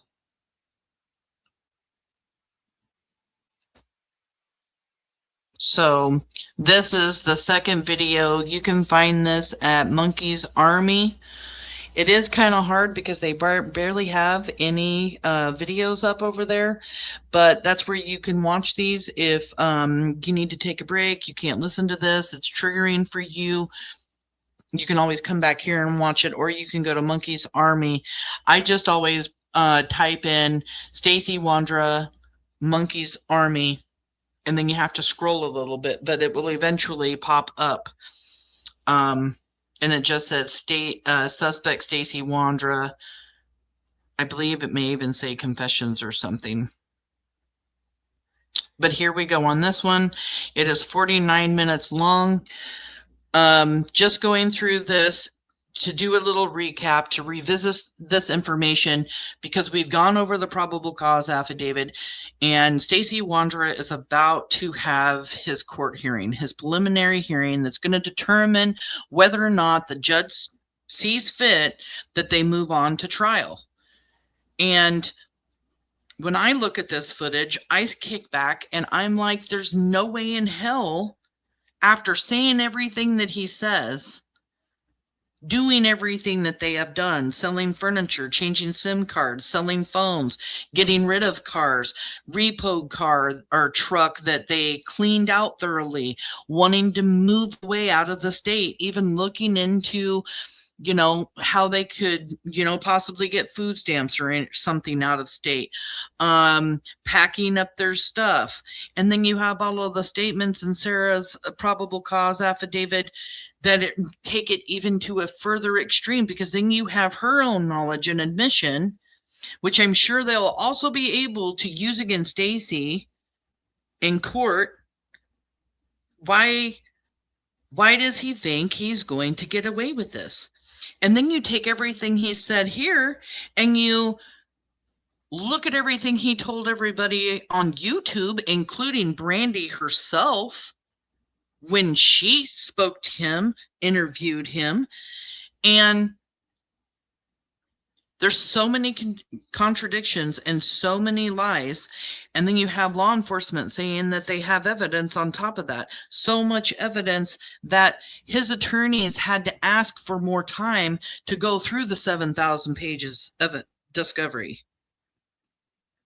I don't understand why he thinks he's going to get away with it after saying everything that he has said. And these are 2 videos, and there are like 5 videos. And he is leading law enforcement to where Michael Vaughan, he is saying, was buried in the yard. J.D. Huff said there was anomalies in the backyard. That's where dirt had been moved, shifted. You know, when you start digging, the soil becomes loose and then you fill it up. Well, you can't compact that dirt back down the way that it was originally before you start digging. It doesn't do that. And then there's the dog that digs up a green ear of a stuffed animal in the backyard, according to Kay, which is Sarah Wondra's mom. And you have Stacey himself in another statement saying that they gave a green stuffed animal, a monkey, to Michael Vaughan to play with while he was at their house. There's too much, you guys. There's too much. He can't possibly get away with it.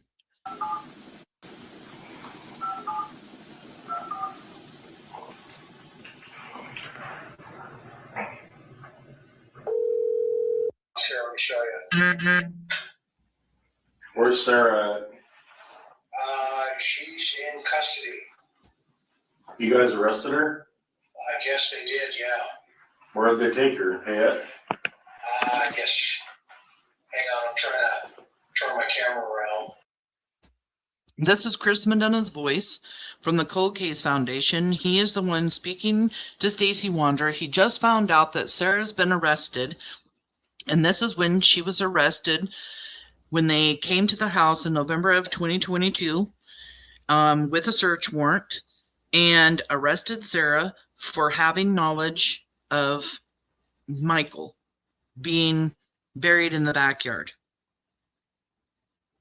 There it is. Let me get out of my truck. How you doing? I'm okay. Oh. Welcome home. Yeah, fucking great. Look at, I know, we got everybody and their mothers here, as you can see. Yeah. You know. And, you know, when we talked the other night, I shared with you, look, we're putting in motion a lot of stuff, right, bro? Mm-hmm. And say hi to the crew. Stacey. How are you feeling?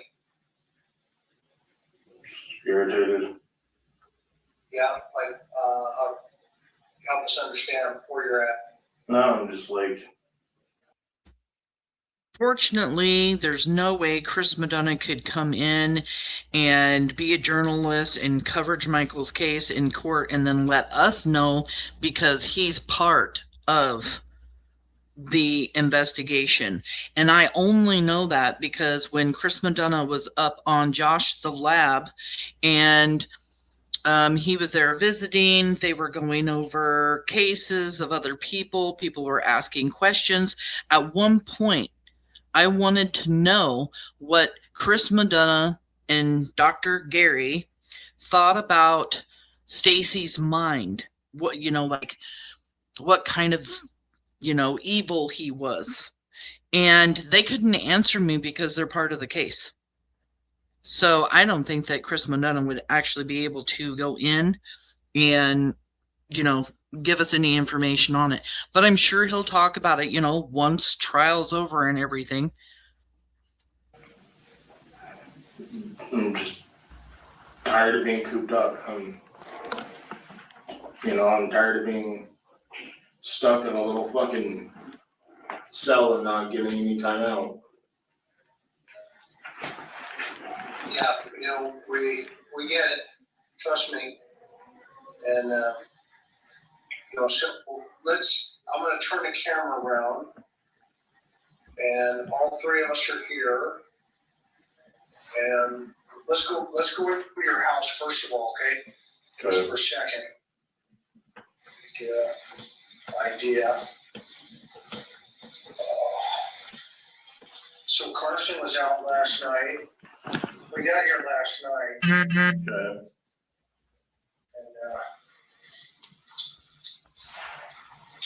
How'd that go? good. He's a nice guy. Yeah. Very nice guy. He mentioned that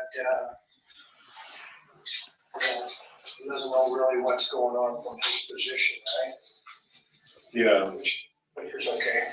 So we're back home here.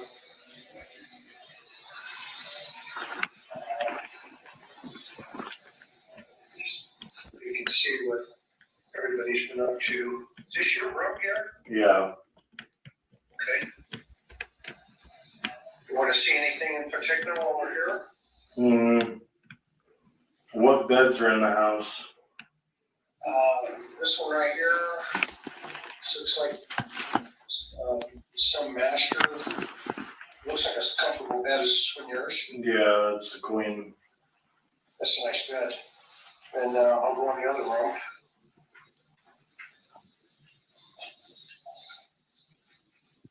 This one over here.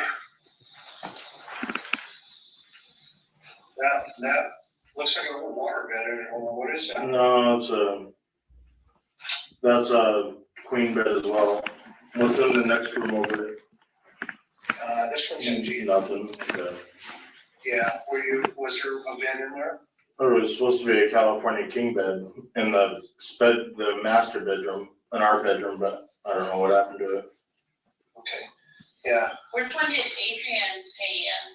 The room, the room you're facing to your right. This one here? And no. This one here? Yeah. Okay.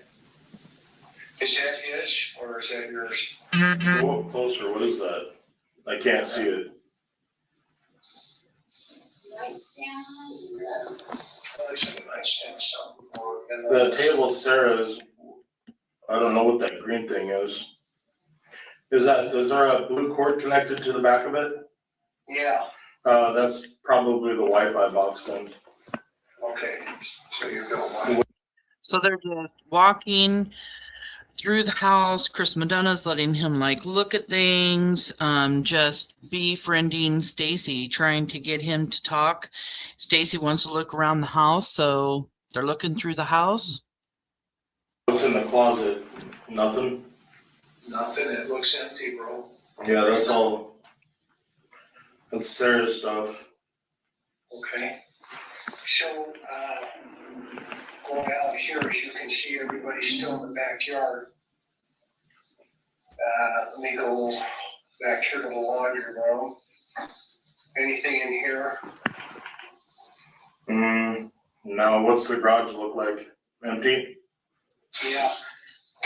Well, it looks about the same. It has her car, what it looked like before, and there's like a trailer and. Oh. Yeah, her car's here. I'm just. Where was that duct tape at?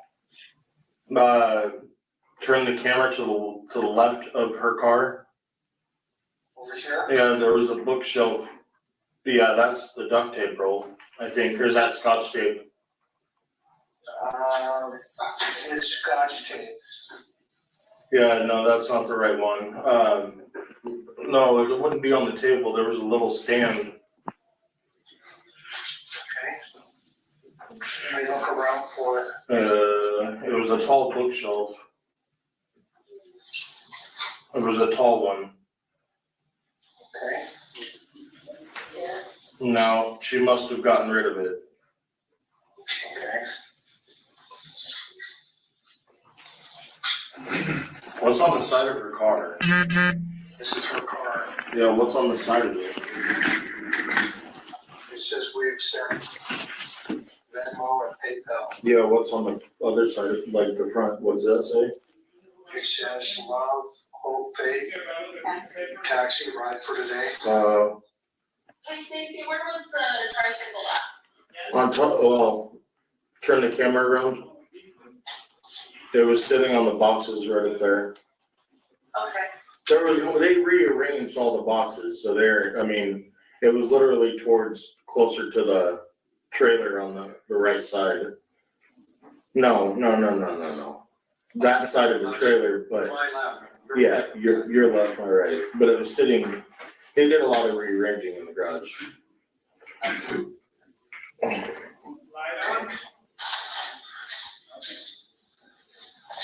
All right. Good to see you, Mixborn. Thank you. So how long has she been in custody?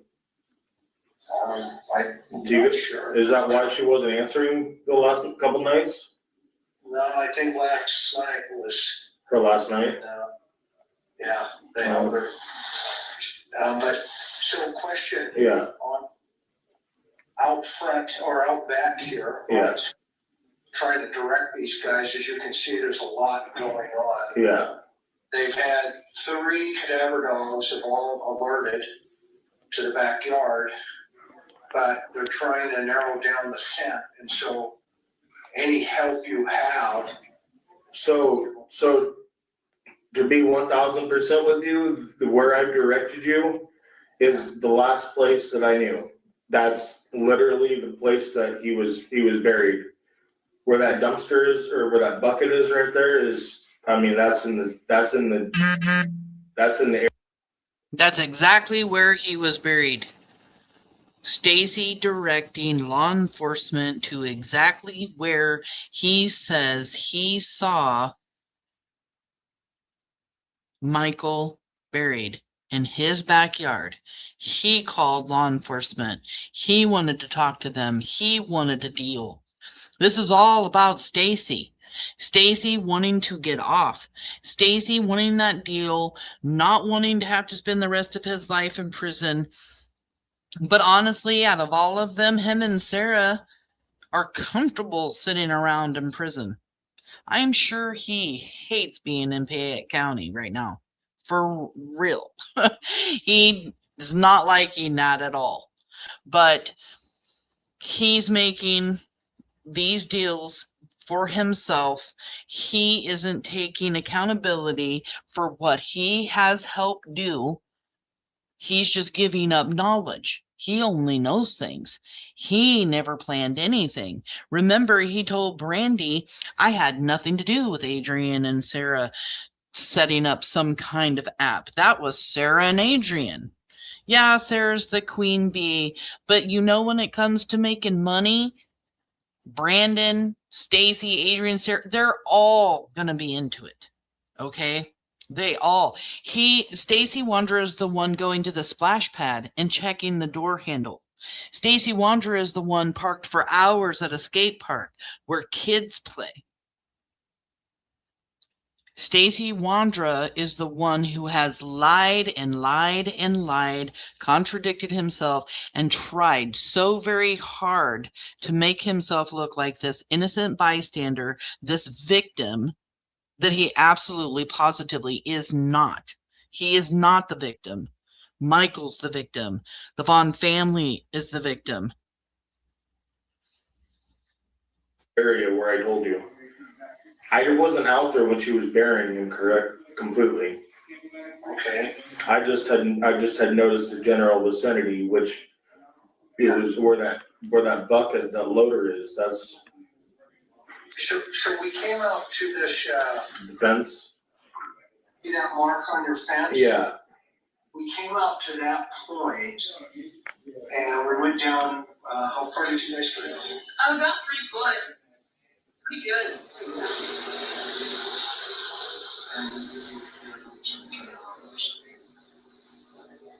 Yeah. We're down about 3 foot. Pretty deep. Yeah. I didn't see anything. How close was he to the it's like the box that was out there for sprinkler box? How close was he to the sprinkler box? He was to the It was in the middle of the yard, about where the bucket is. Oh yeah, it's not there anymore, huh? I mean, he was. I think he was a little bit closer in than the sprinkler. You guys hear that? He laughed. Look.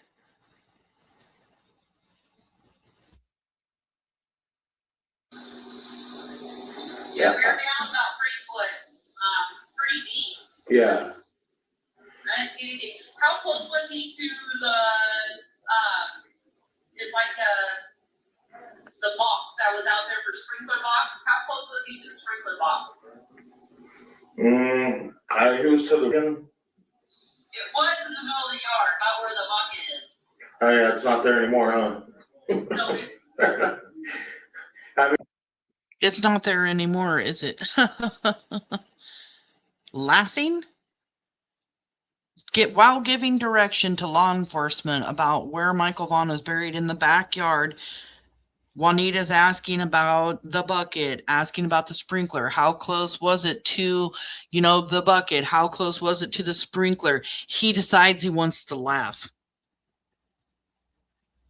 Why would anybody want to laugh while instructing law enforcement to where he said Michael was buried? He's a very evil person. Evil lives within Stacey.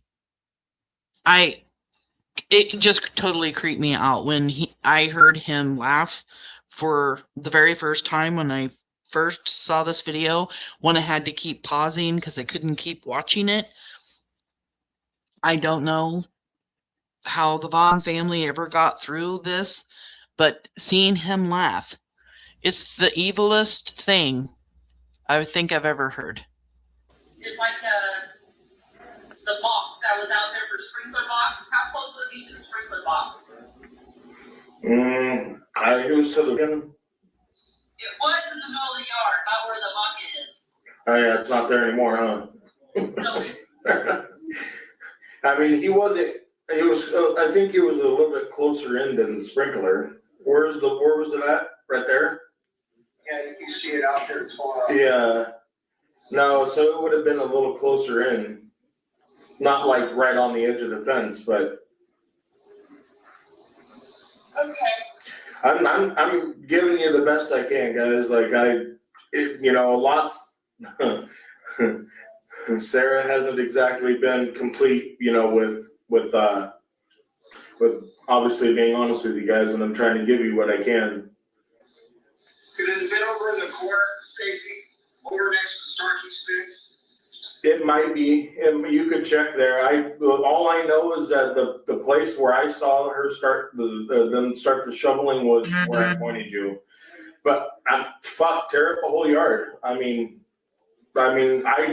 giving you guys what I got. Like I said. Huh?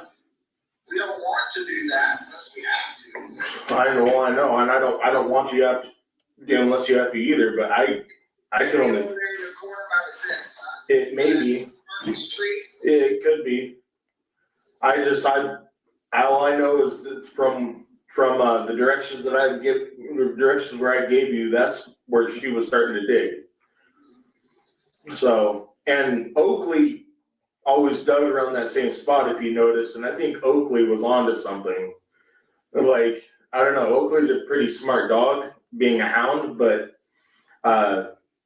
she always dug in that vicinity, that area, and she really never went around to, a lot of other places in the yard to dig, if you noticed. Like, she was usually stuck to like one area, which is pretty usual for, a hound dog, that's the best I got for you. I wish I could tell you, yeah, it's for sure over to the left. What I've gotten for sure is from where I told you guys. Trust me, I want him home. I want you guys.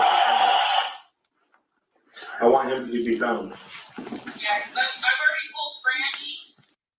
And he does. He wanted Michael to be found so he could get that deal, because it's all about Stacey. All about Stacey getting himself off, throwing anybody and everybody that he has to under the bus, lying and saying whatever it is to get off. That's the only reason he wanted Michael to be found in that backyard.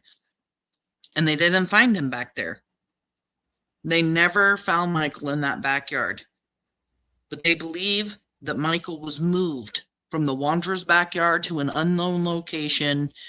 In my heart of hearts, I feel like Brandon Shurtleff absolutely knows where Michael is. And I believe he was either told by Sarah to dig him up, or they did it together.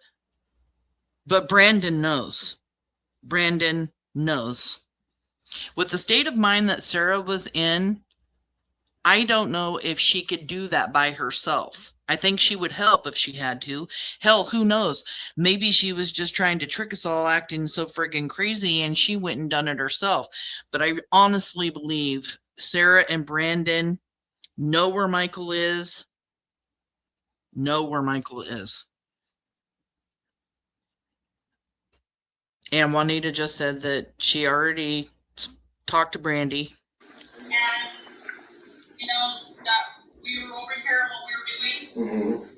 So her whole family is just tore up right now. All the kids crying, they're crying. Yeah. And I think the sooner we can get this done, the better it's going to be for them. Yeah.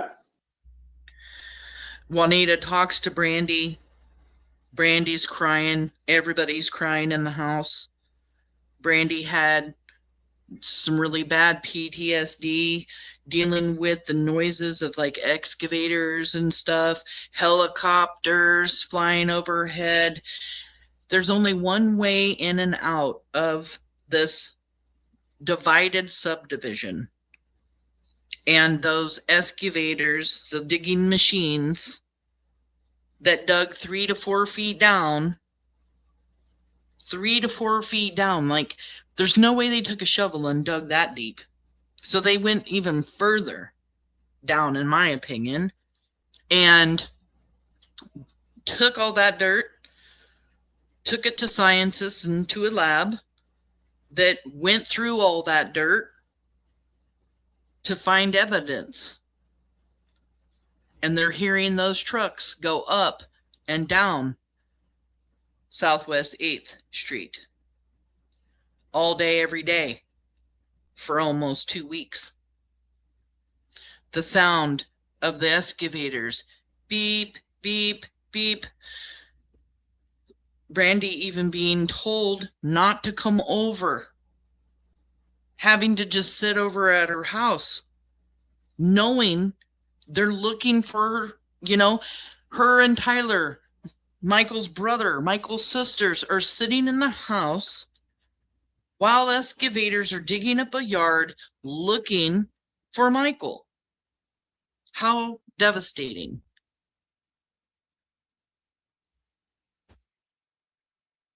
So you said what are they called? The cadaver dogs? Yes. Oh, so you said that they were hitting on the backyard though, right? Yes. Well, I mean, so that's what I like to hear, because I mean that just confines in the information that I'm providing you guys. I mean, I'm distraught, like I want this, I want this to be done and over with, This family suffered way too long, and have you? The family suffers way too long. He has no. He doesn't care about the family. He's just pretending to care about the family. He doesn't care about the family at all. The only thing he cares about is his own suffering and having to stay there. That's the only reason he tried giving up where Michael was, but he was moved. Have you spoke to my mom since yesterday? No, I've been here the entire time. Have you?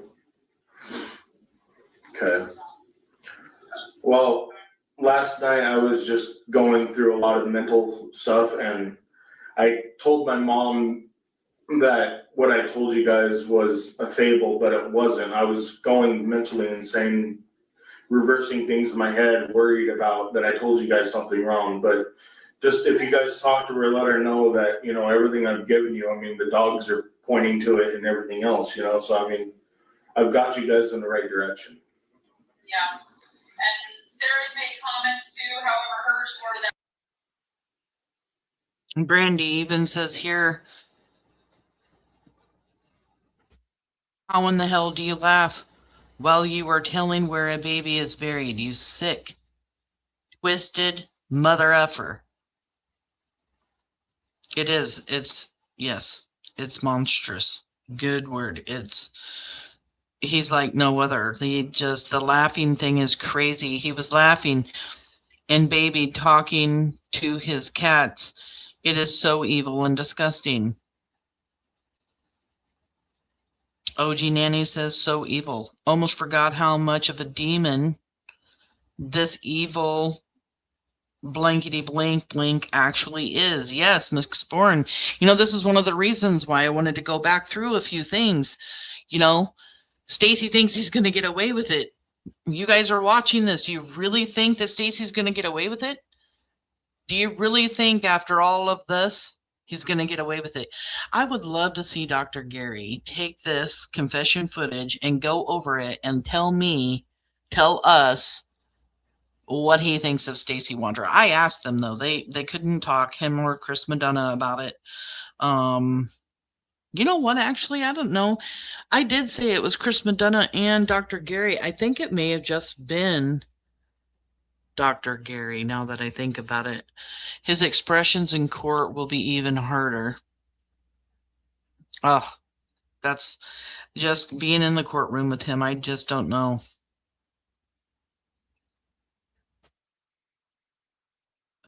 Hear the pause between every word. He's lying. He's nervous. Michael's not where he was.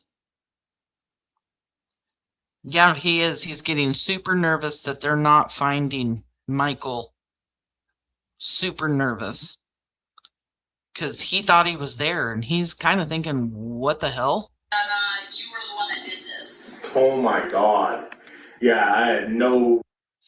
And then Sarah is telling law enforcement after she's been arrested that Stacey's the one who did this, and now Stacey's finding that out, and he's like, "Oh my God." No, I can't even.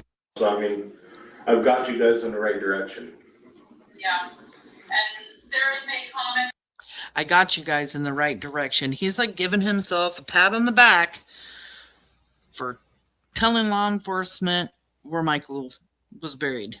Patting himself on the back. However, hers were that you were the one that did this. Oh my God.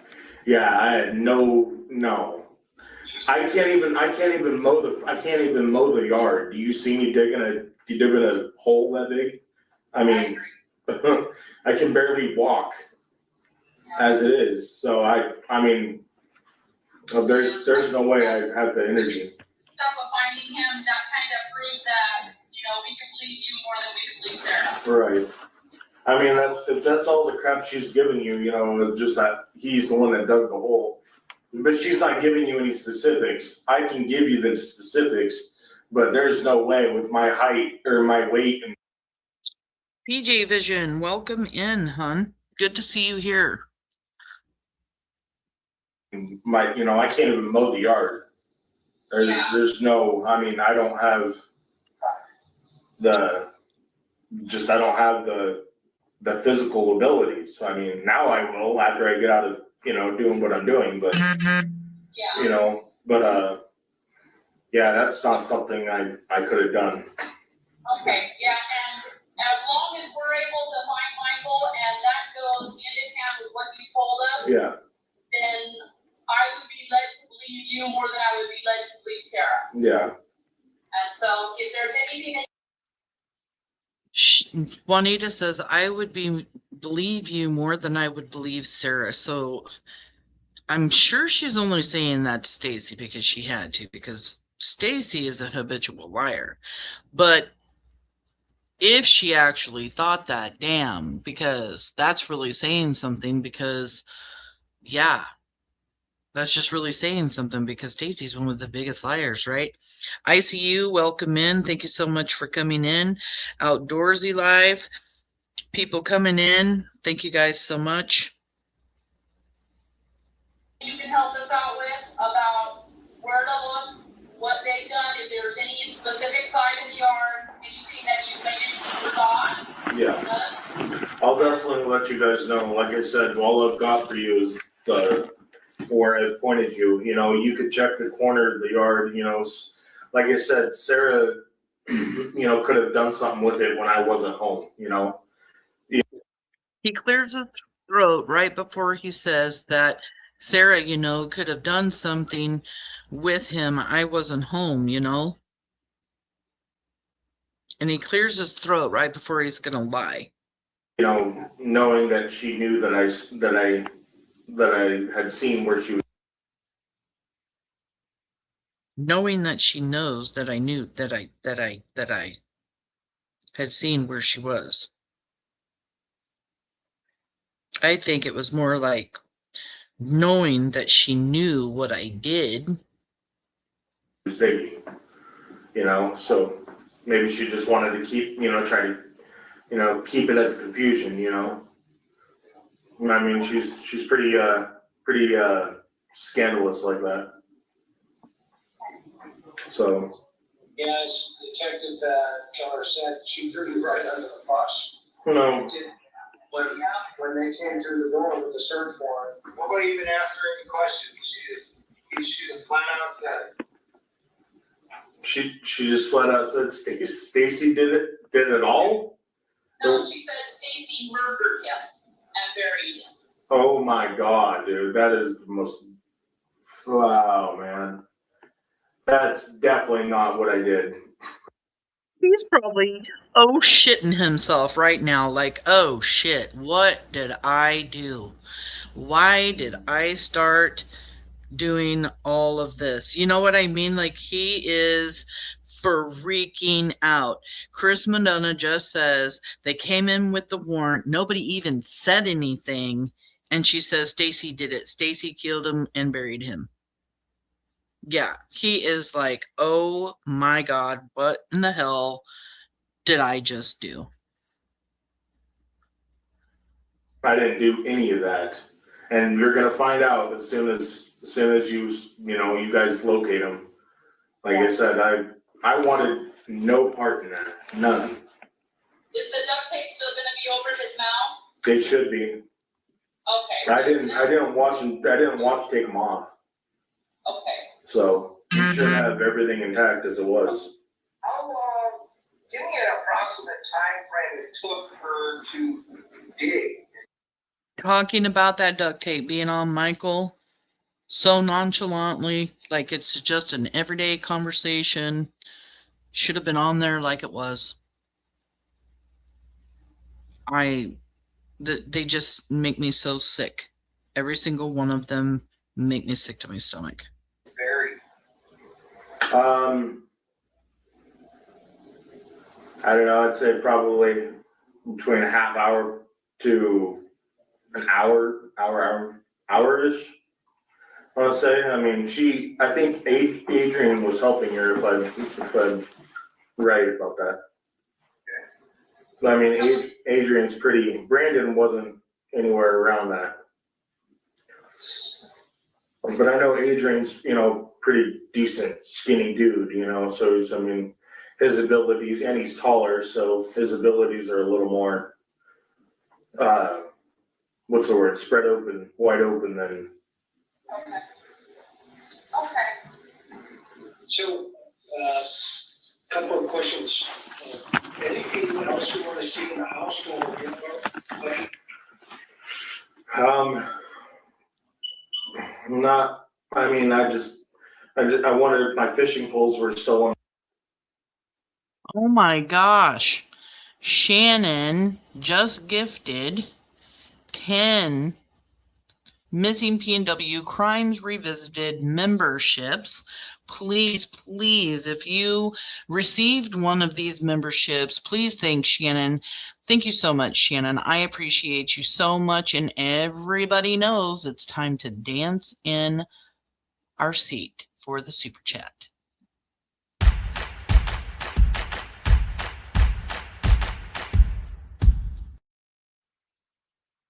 I really do appreciate that so much. Thank you, Shannon.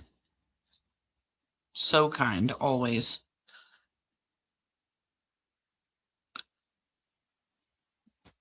Josh. Welcome in, Josh. I feel bad for that chair. Oh, good Lord. Your sense of humor, I love it so much. Thanks for coming in. My garage, but You want us to go check? I mean, if you can, I had like my wallet and stuff like that, and I don't know where any of that stuff is. Okay, man, let me turn this around. Thank you guys for calling me and stuff. Like, I'm glad I'm able to help you guys. Well, you're helping a lot. You're helping us, and we appreciate that very much. Let's go to the garage and see where your fishing poles are. You got fishing poles? To the right. Okay, I got this Other right. There you go. Oh, that's a gas can. Okay, keep going down. Okay, there's one. Yep, that's one of them. Is there only one? Yeah, there's only one, but. That's awesome. Yeah, that pisses me off too. Here's the trunk that's open. Did they put him in the trunk? I would assume they put him on one of the trunks, yeah. Well, but did they or don't assume, don't guess. Remember, we don't want you. There's Chris putting a stop to some BS right then. Like, don't be guessing. Tell us what you know, because that's all we want to hear. We want to know the truth. We don't want you guessing. Like, he wants the facts, and there you got Chris Madonna there being nice to him, because that's what he's got to do. He is trying to befriend this suspect. He's trying to get the suspect to talk, be his friend, because that's the only way you're going to get anything out of a suspect. You can't just yell with your finger in the face and think that someone, yeah, some tactics are used like that, but I don't think they work as well as just befriending the suspect. I really don't. I honestly don't know where he was placed. Okay. What is that? It's a no. Who's Edward Ramsey? Her dad. Okay, yeah. And let me see if there's another fishing pole. Scott's not finding it. I'm not finding it. No. A lot of stuff over here. Whose stuff is all this? Ed's and K's. Okay.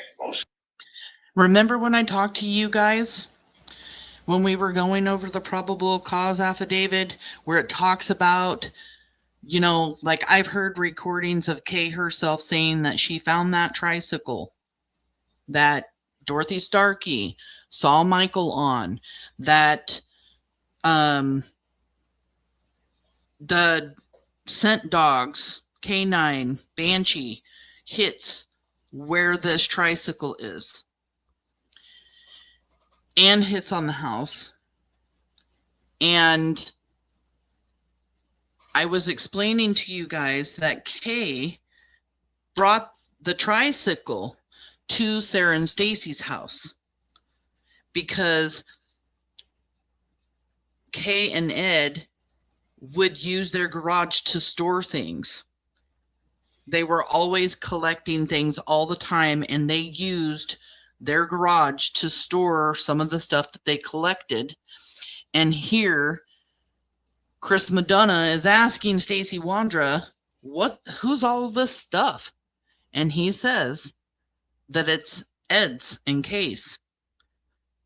So just reiterating that right here, that they share that garage, or did share the garage to store things in.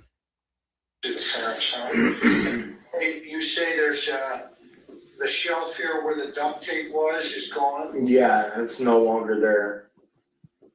Okay. I would point it right out to you guys. I mean, it was the only tallest shelf in there. Okay. And let me see if there's you don't see any duct tape sticking out, right? No, she's got. Is that a toolbox? No. What is that? I don't know. I don't want to open it. Oh no, don't worry about that. That's her sewing stuff. There's Ed Ramsey. Oh yeah. Oh, Bible. Looks like she ordered boxes of Bibles. Yeah. She does that. She goes on a rampage of ordering the dollar Bibles. So this refrigerator.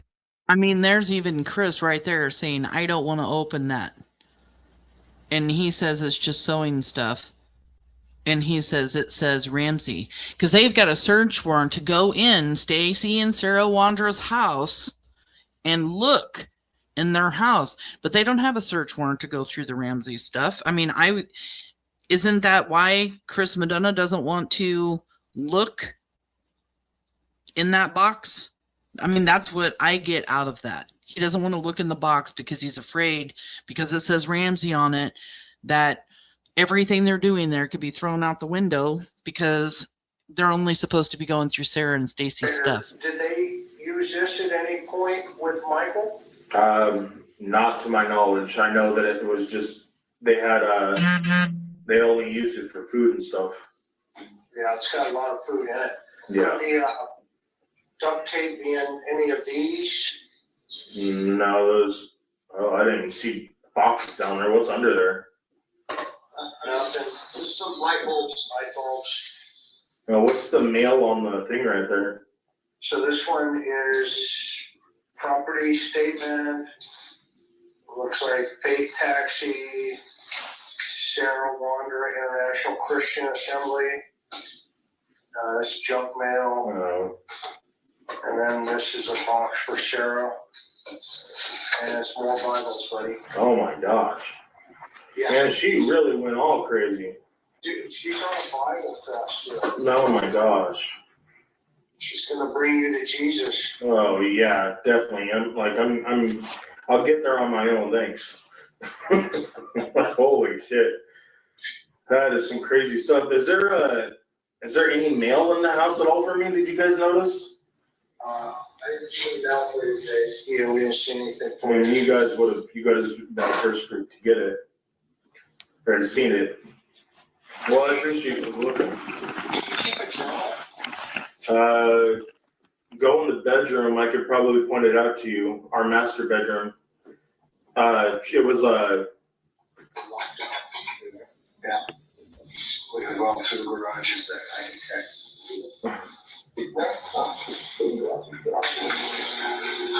Sorry, we just locked ourselves out. It happens.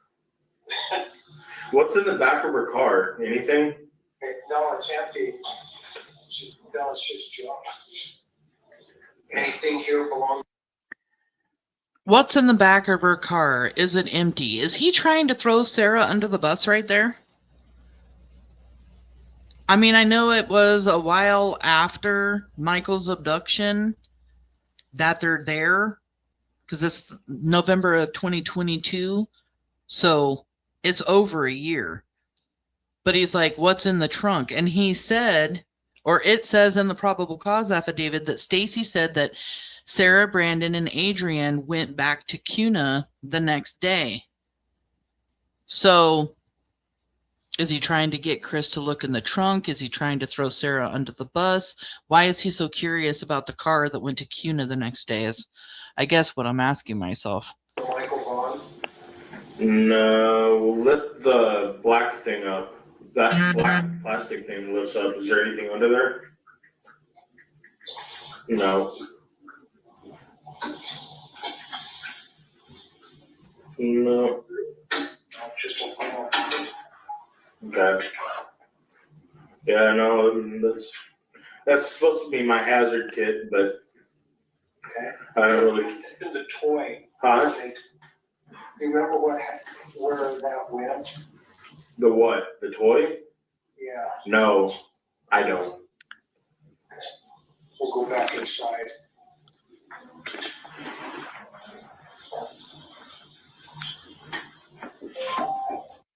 And I'm assuming right there where Chris asks about the toy, that it's the toy that's mentioned in Stacey's probable cause affidavit, because Stacey says that him and Sarah gave Michael a dog toy, a green monkey, to play with while he was there. Or maybe it was the toy that Stacey Wondra says that he sees a kid holding when he says that he sees a child.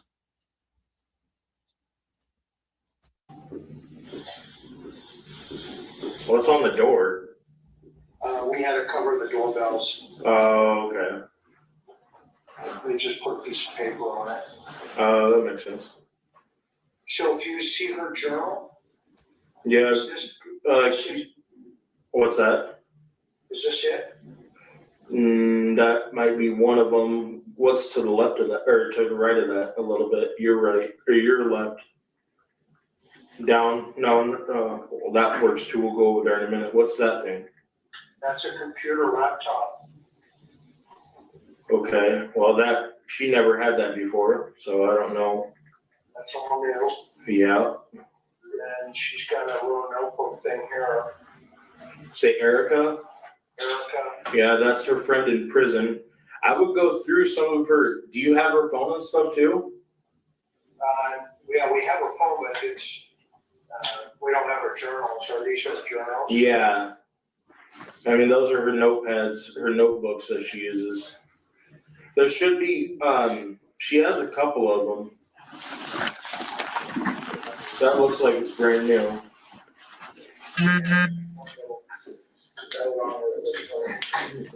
What's the other one? This one is empty as well. Is what? This is empty as well.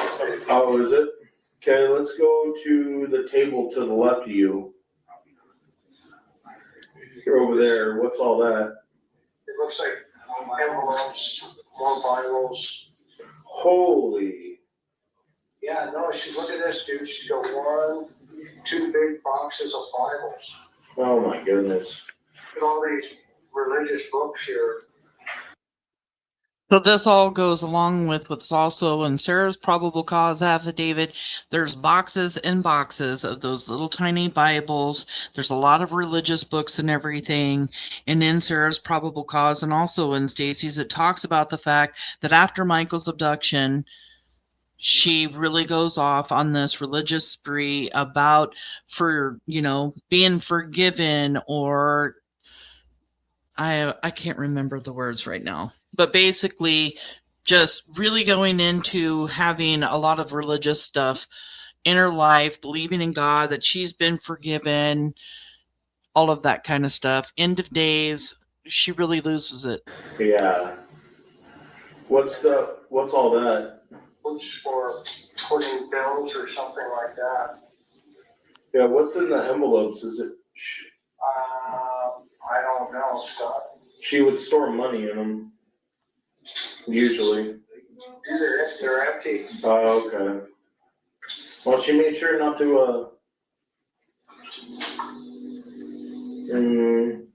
Is that hey, what's that? Open that drawer again. Oh, look, you found what's that blue thing right there? Blue thing. Yeah, straight down.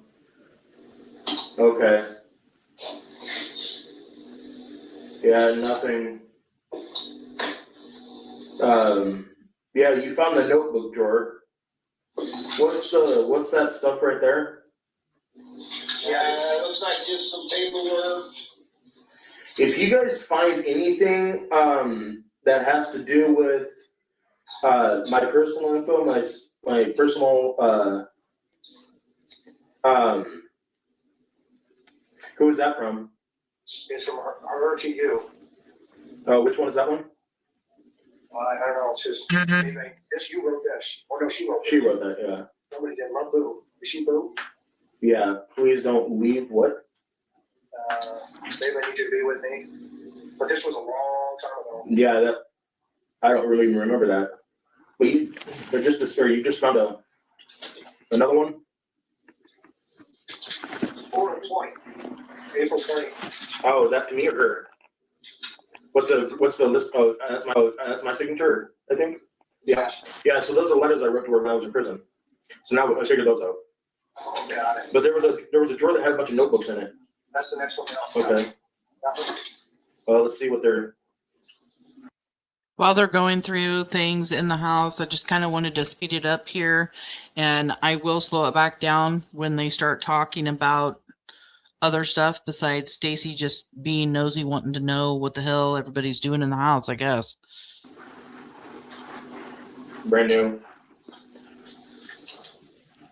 I have a list. What does that say? I have a list. Yeah. What's the list? That's moving. A welder, a builder? Is that what it said? See here in a second. I have a list, a Weber, build out the email list, video leads. Yeah, just looks like a business plan. Oh. Any of these toys that you're seeing in here? Anything that? Chris is asking, any of these toys that you're seeing here, anything, having to do with Michael? You mentioned Michael had a toy that. Yeah. Yeah, I don't like speeding it up. Hold on a second.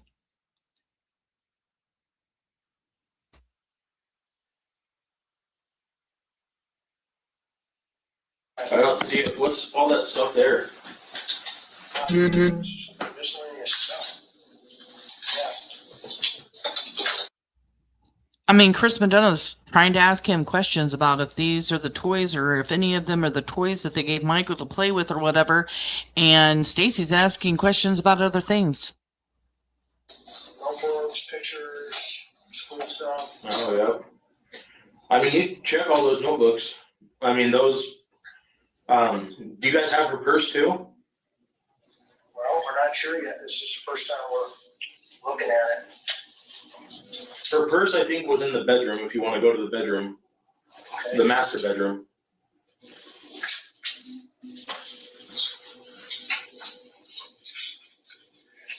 What will we find in her purse?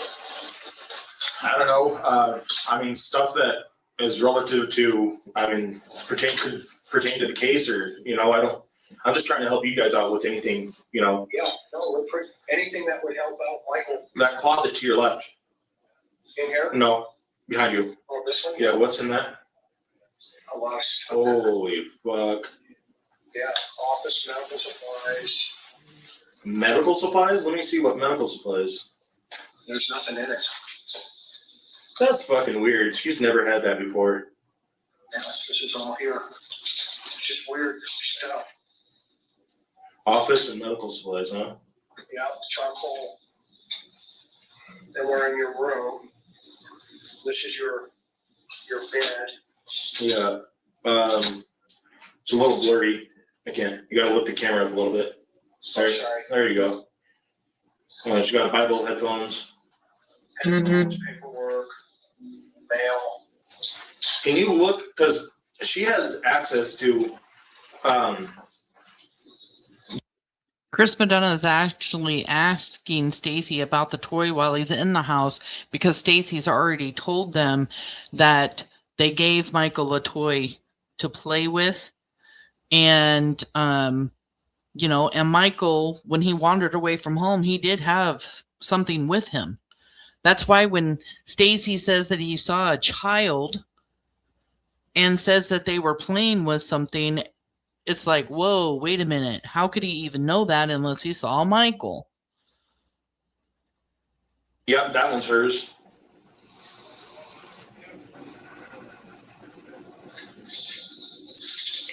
Now they're out here digging on this side of the yard.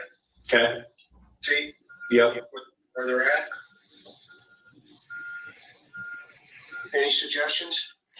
No, I would just use the backhoe and go by the corner of the fence area. Is that what they're doing? Yeah, that's where they're headed, back over here. Yeah, that's just where I would have them dig. We don't think we'll over there? Possibly. She didn't.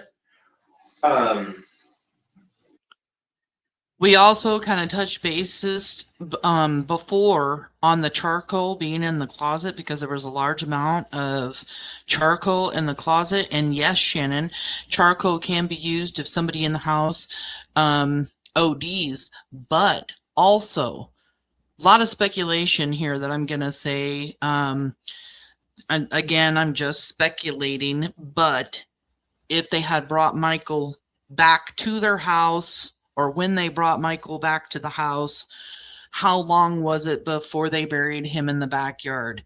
You're talking the day after Michael's abducted. Are they really going to be digging in the backyard? Could they have dug, or not dug, but could they have put Michael somewhere else in the house? And charcoal can be used to absorb smell.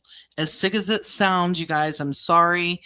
Protect yourselves, but it's true. Charcoal can be used to absorb a smell. We have talked about before whether or not Michael was kept somewhere there before they actually buried him. Because according to Stacey, they went to Cuna to come, tow Brandon's car back. We know Brandon went back to Cuna that night. Michael has already passed. And then Stacey says that Sarah, Brandon, and Adrian go back to Cuna, get Michael, and bring him back to Fruitland.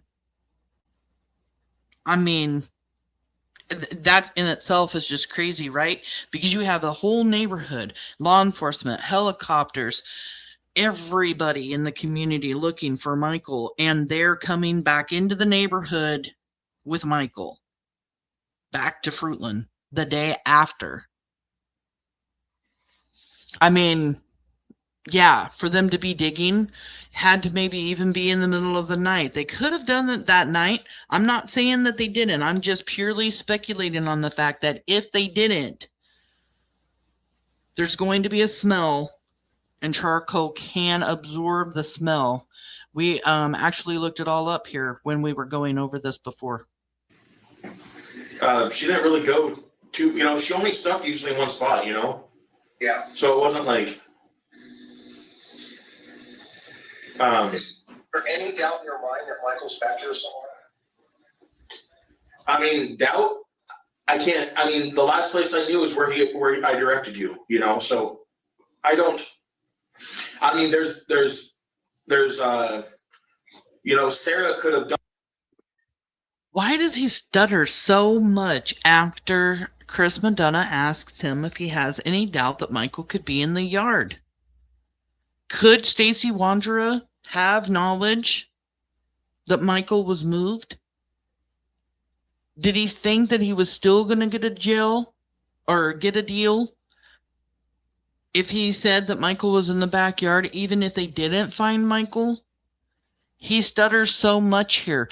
There should not be a doubt at all in Stacey's mind whether or not Michael was buried in that yard or is in that backyard, unless Stacey knows otherwise, right? This is like a huge red flag right here for me, because I go back and forth whether he believed it or whether he knew whether or not Michael was going to be found or not. And you actually hear him when he's talking to some YouTube creators say, I know he wasn't going to be found. I knew he wasn't going to be found.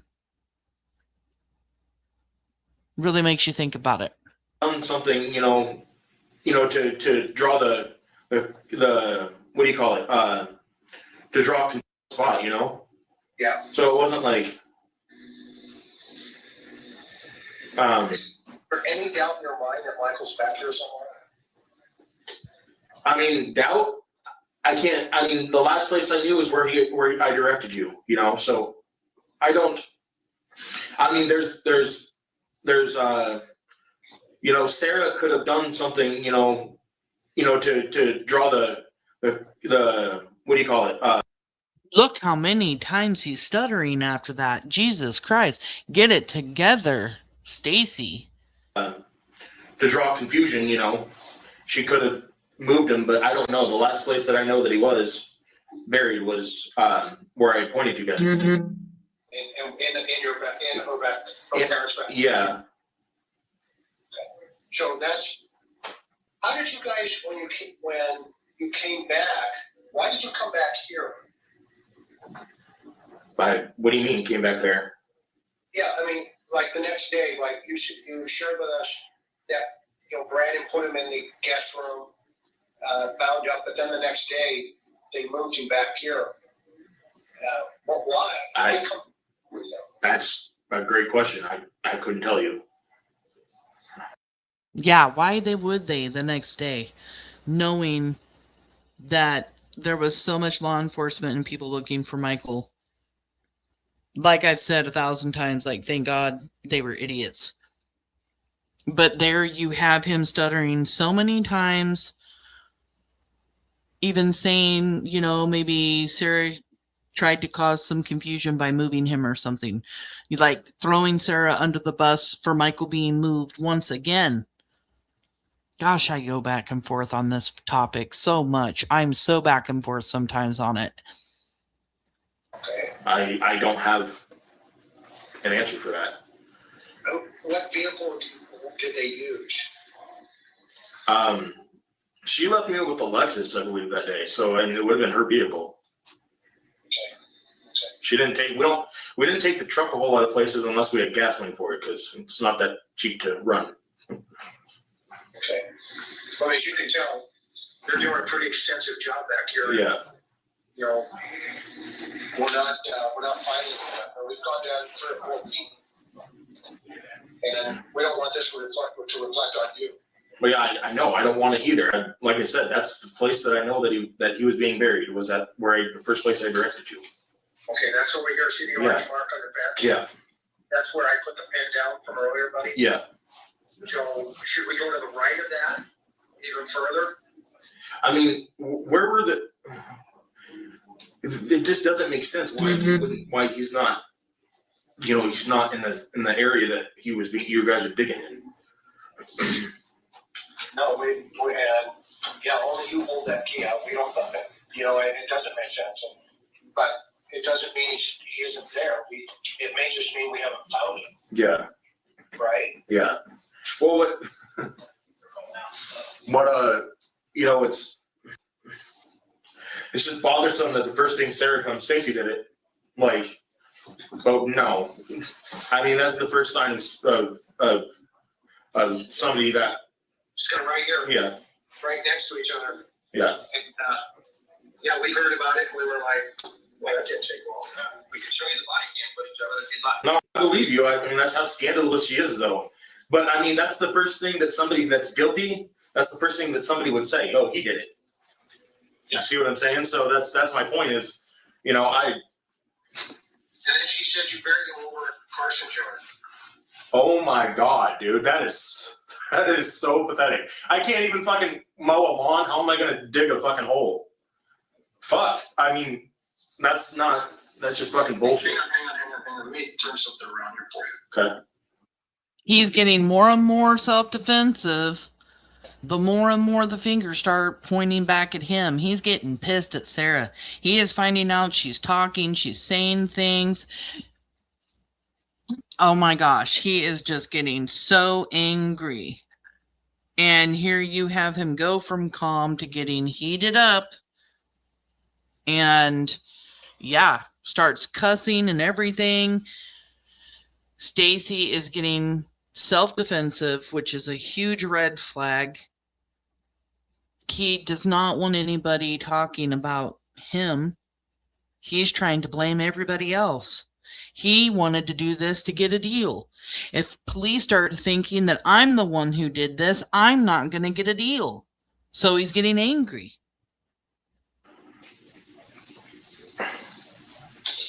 They're finding that rag thing. Does that mean anything? I don't know. Okay.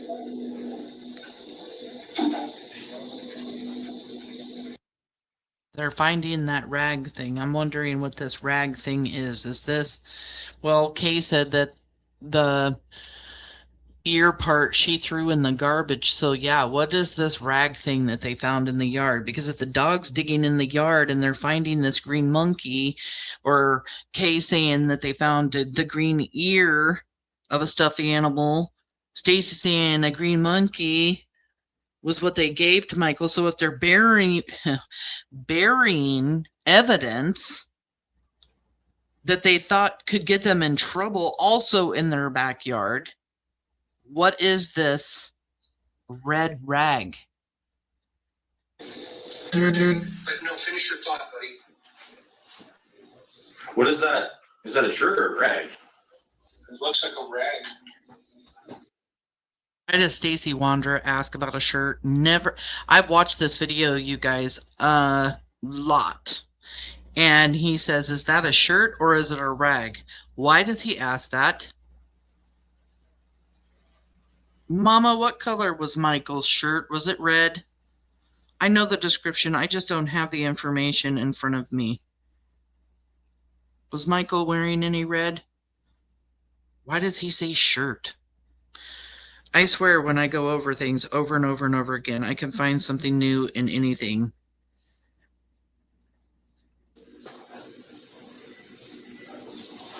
Yeah, that's fucking crazy.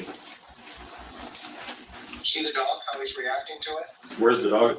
Oh, right there? On the ground, yeah. Yeah. That's crazy. Everybody's here. The news is here. Everybody's here. It's crazy. Is my name going to be on the news? No, we they don't know who you are right now. Okay. No. I just don't want to be like. This is a huge problem. I mean, you can imagine. Yeah. Right. Yeah, absolutely. And I mean, this is like international news because we have to find Michael. And the good part there is you've been cooperative and helped guiding us through this. So here's my question for you. Without his body, right? What's that? We don't want to leave here without his body, and your cooperation in helping us do that has been all much appreciated, very much. Yeah, absolutely. So here's what do they see? Okay, so I had to look it up. He was wearing all blue, and that's what I thought. But I just had to find, like, why is he wanting to know if it was a shirt? And then somebody in chat saying something like maybe it's what. Hold on one second, everybody. Hold on, you guys.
Thank you guys all so much for waiting. I really do appreciate that.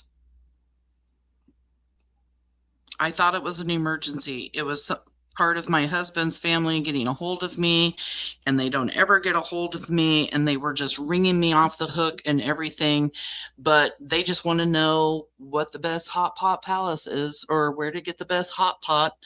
So I guess I could have played this video while we were moving forward. I don't know. They're just communicating to each other. Oh. But what were you going to say? Here's what. No, here's the question I have is, so like I said, my knowledge of where Michael was in our backyard. But then Sarah pointed out, well, you know, you buried him in Carson's yard. Clearly, you guys know that I'm not capable of digging a hole. Is there any way that, I mean, any thoughts that you guys have that where, I mean, if that's the first thing she said, I mean, that seems kind of fucking a little bit awkward. Yeah, well, what's interesting about it, and we agree with you, There he is, getting all kinds of upset again. what's interesting about it also, this was probably, this is probably the deal she was going to go for. Like we told you up front. She was going to roll. We showed up with a search warrant for murder to search the backyard, and it wasn't 10 seconds. It was Stacey did it, he killed him, murdered the boy, or whatever the verbiage is. I wasn't there. That is on body camera. And automatically, you know, you're the guy. Just as we predicted. You guys have met me. You guys have worked with me. I've been working with you guys. I mean, as big of a person as I was, I mean, do I really seem like that type of person that could do all this myself? I mean, even if I, no. Did you guys hear him panting like a dog? Listen to this. He's literally panting. 10 seconds. It was Stacey did it. he killed him, murdered him, or whatever the verbiage is. I wasn't there. That is on body camera, and automatically, you're the guy. Just as we predicted. Yeah, you guys have met me. You guys have worked with me. I've been working with you guys. I mean, as big of a person as I was. I mean, like he's panting like a dog. He is freaking out. You know he's got to be thinking like, this was the biggest friggin' mistake I ever made. I should have never, ever done this. Yeah.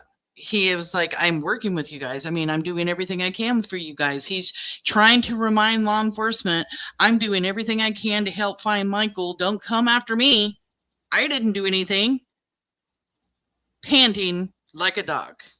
And he is a dirty dog, isn't he? You know what? Calling him a dog is an insult because we love our dogs, right? We don't love Stacey Wondra. I mean, do I really seem like that type of person that could do all this myself? I mean, even if I... I don't think you could have done this whole thing. No, not at all. And these, Chris Madonna, Juanita, like, they're just leading him on to believe, like, oh, no, Stacey, we never thought that you could do anything wrong, because he is. He just keeps, like, do you really think I could have done this? I mean, I could have never done this. And Chris is just like, oh, no, we don't believe it. You could ever do. Oh, my gosh. And that's them befriending him, convincing him we're on your side, as Stacey is obviously in a panic. There's no way. I would check. That's why the cool part that's going to be here when we do find him back here, you're the one that brought us here. Yeah. And so that's why we don't want to leave here. Yeah. Unless we have Michael. Yeah. Because that solidifies your statement. Yeah. Right? Yeah. And Chris just keeps going on and on, assuring him, we know that you're the one who told us, and what he's trying to do here is calm Stacey down. He knows Stacey's getting all kinds of worked up. He wants to calm Stacey down, let him know, like, oh yeah, we know you're the one who came to us and wants to talk. So, we just want to find Michael. And he's saying right here, this solidifies the statement. Yeah. And we've been honest with you. Absolutely. Right? Yeah. I mean, there's, we haven't, coerced you or, persuaded you to tell. We've just asked for, what's the one thing we've only asked for? Tell the truth. The truth. That's it. That's all.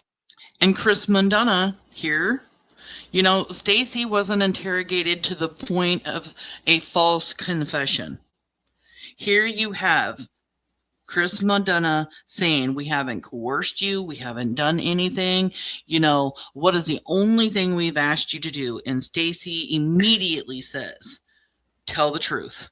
That's all Chris Madonna wants from Stacey is the truth. I mean, you're not going to get it because Stacey's a liar, but he's not being coerced in any way. There's just no way. The fact that Stacey Wondra thinks he's just going to get away with all this, I know how the justice system works, okay? But there's just no friggin' way that he will get off. His own words, the things that he has said, admitted, the knowledge and everything will keep him behind bars. And here we are again at your house asking you, and you're being helpful, and it all... it's all recorded. Mm-hmm. Everybody's happy. Yeah. No questions that anybody's doing anything, that shouldn't be done. So there's a lot of grass being moved here. Do you think of families, what's her mom and dad going to say? They haven't even shown up. Any reason why you would think that? That's very, very unusual of them. Yeah. Her mom and dad, her dad is like always trying to like be a part of something or always wanting to be, he always wants to see what's going on. So that's a very unusual act for them, just so you know. Her mom is always over at the house. Always. Right. So that's unusual. You think they know? I'm sure Sarah's told them. I'm sure Sarah and her mom have had a lot of secretive conversations. And she doesn't like to have conversations like that with when her dad's around. So she waits until she can get her mom, alone. we're gonna show you what's going on out here. Okay. You see the dog? Yes. Working? Yep. Why do they call it abracadabra dog? Because the color is Abracadabra dogs. human scent. oh. So how do you tell when he hits or not? What's the sign? The handler does. I don't know. We'll find out here. See the handler? Is that the handler to the left? The ball cap? Yeah, with the ball cap. So he's sticking around at one spot.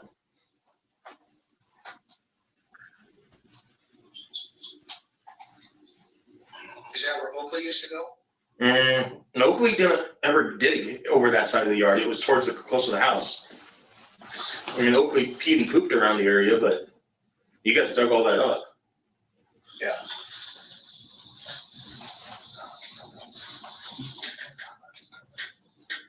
You're 10,000 million. I mean, and Stacey Wondra seems to get pretty nervous here when he's seeing dogs sticking around in a spot. % positive he was back here in the spec. Is that where Oakley used to go? And Oakley didn't ever dig over that side of the yard. It was towards close to the house. I mean, Oakley peed and pooped around the area, but you guys dug all that up. Yeah.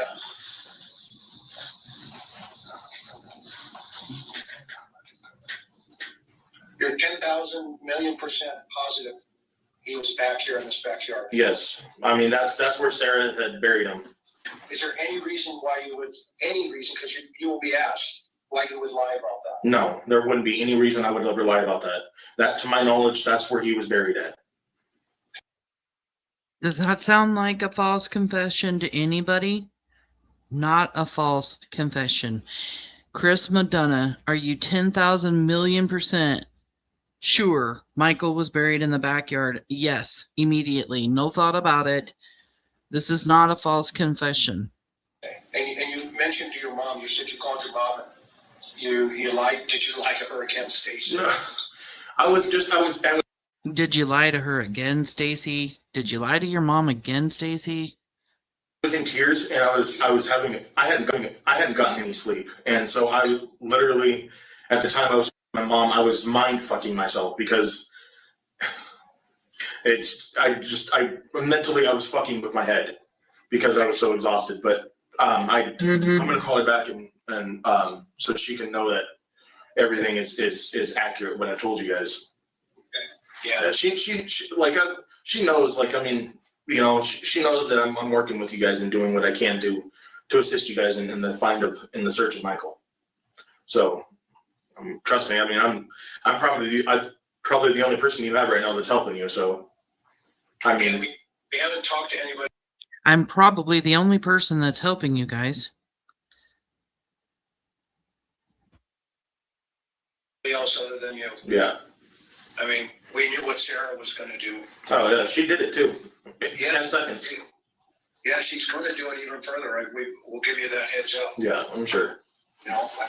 And there's Chris giving him that little bit of information while he's being his friend. She's going to do it any further, basically saying, so if you know anything else, you better tell us now before Sarah has something to say.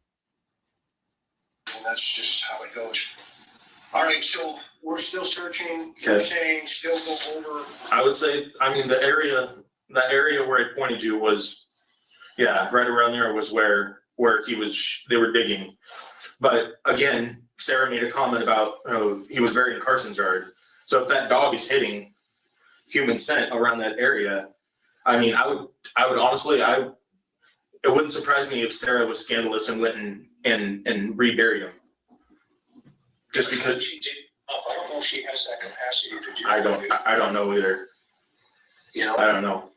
She's a big girl. Yeah, she's not small. But it takes a lot of physical strength to dig a hole yeah. like that up. Yeah. So I'm still going with your first comment. Yeah. That it's out there, over there. I mean, the dog. It looks like the dog keeps hitting in the area of the house, that area where they're digging. Yeah, the dog is definitely going back over to that corner. So, hang on. I'm not getting any younger. Sorry. You need a tissue for your issue? No, I had a little, I get sleep. Yeah. Sorry about that. I apologize. You haven't slept yet? Buddy? You haven't slept yet? You've been there all day, huh? We've been here since last night. Holy shit. So, and here is the crawl space in your bathroom. Did they put him in this crawl space by chance?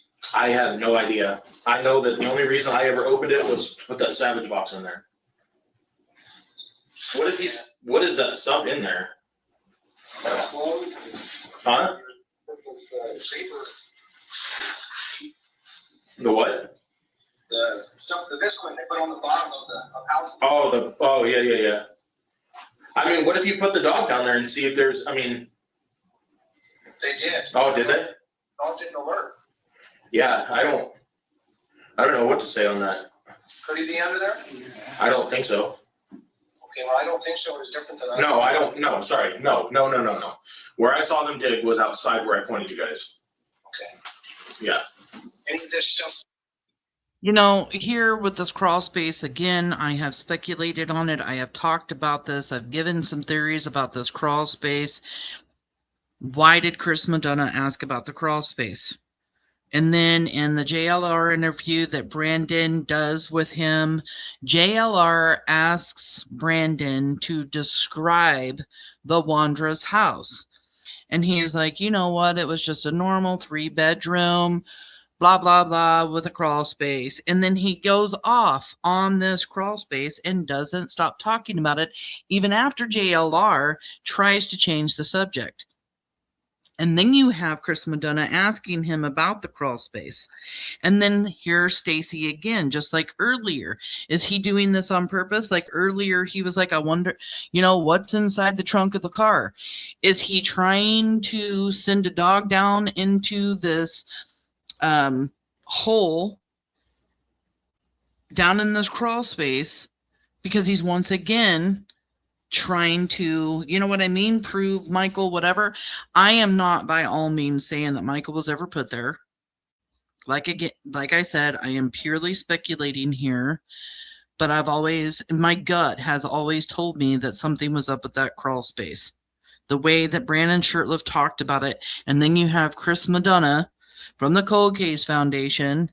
He knows what questions he needs to ask Stacey. He knows what answers he needs to get from him. So why does he ask about this crawl space? Or is it as simple as, this is a place where something could have happened, I'm just going to ask him about it, like you would about a crawl space, like you would about an addict? And my mind is just looking into this too deep. But it has been mentioned so many times. Belong to Adrian? Your cat. Hey, little bitty. Hey, little bit. Hey, baby girl. I'm sorry, baby girl. There's one of your kitties. I miss her. How about that? So we get to you can visit here at home.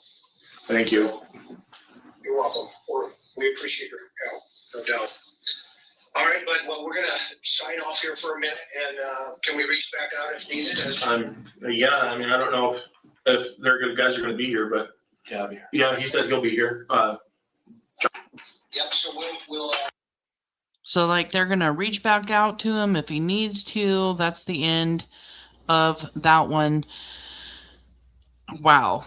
You know, like I said, every time I revisit everything, it just really, something will pop out at me or something. But just wanting to go over Stacey Wondra's own words, in his own voice, what you cannot refute in any way, shape, or form. You can't challenge it. You can't change it. This is what Stacey said happened. Stacey says he saw Sarah and Adrian bury Michael in the backyard. You know, he's telling his mom that Sarah accidentally killed Michael by suffocation. It is just so sad to sit here and listen to all of this. And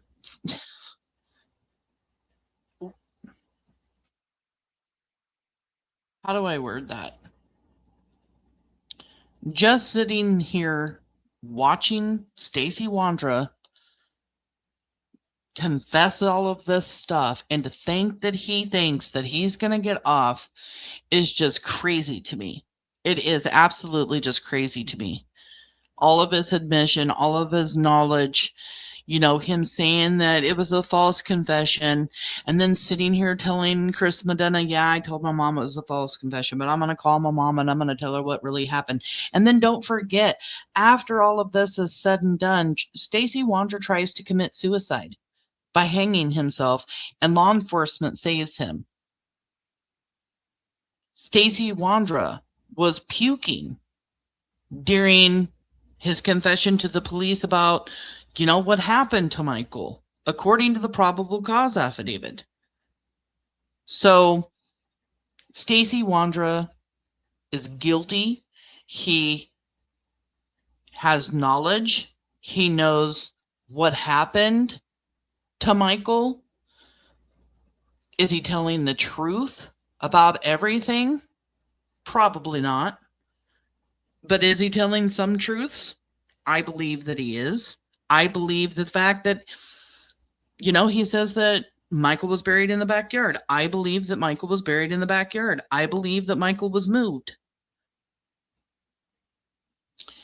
And you can't have knowledge of that and get off scot-free. Even if Stacey isn't charged with murder or the actual abduction, say because Sarah abducted him and she's the one going to get charged with the abduction. I mean, he might just get charged with other little stuff or whatever. He will be charged with something because he has knowledge. Sarah has knowledge. They have evidence. They have the anomalies in the backyard, the evidence found in the house, the evidence in the backyard. What is this red rag?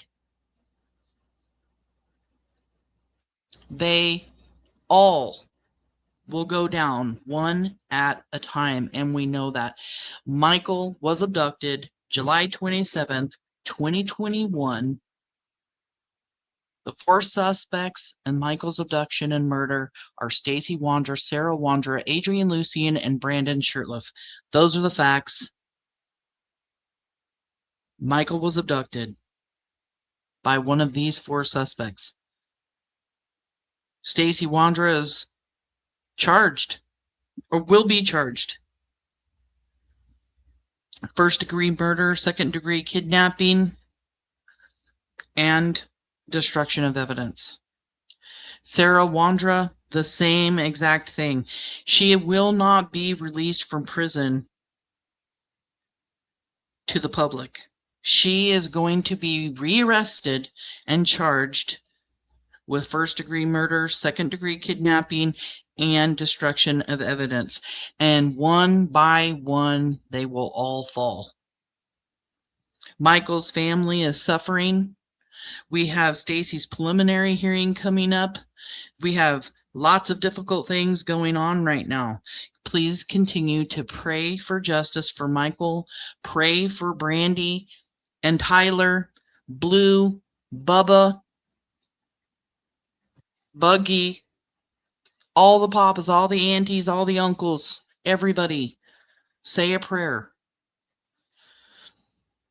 Adrian Lucien and Brandon Shirtliff will get charged. It's a little bitty town. Everybody always asks, why haven't they been arrested? I don't even know if that city could even afford to pay to convict all of them at the same time. It really sucks, right? But law enforcement has a reason why they're doing the things that they're doing it, and we can't keep asking ourselves why. We just have to keep having faith in Fruitland, in the police department, in the district attorney's office. I know Brandy's family knows that they have done everything they can to find Michael, that they have fought the fight, and that's what's led Stacey to be arrested to begin with. They're doing everything that they can, and there's a reason why they haven't been arrested yet. But everybody is going down. The district attorney put out that all individuals will be charged. All. That doesn't say Sarah and Stacey. All individuals will be charged. Everybody here in chat is Monkey's Army. We are Monkey's Army. We're never going to stop. I know I'm never going to stop. I hope everybody here keeps coming in, keeps supporting Michael and the Vaughan family, because we're never going to stop. Today, Brandy sends me pictures of her and Bubba and her and Blue. She says, "We love you." And the smiles on all their faces. I mean, that's why I do what I do. Because I really, truly love this family. I truly love Michael. And I want justice for them all. I really, really do. Somebody out there has a tip. Somebody needs to call law enforcement. Let them know what you know, please. The Fruitland Police tip line is 208-642-6006, or you can email findmichael@fruitland.org. No tip is too big or too small. Let law enforcement decide whether or not your tip is credible.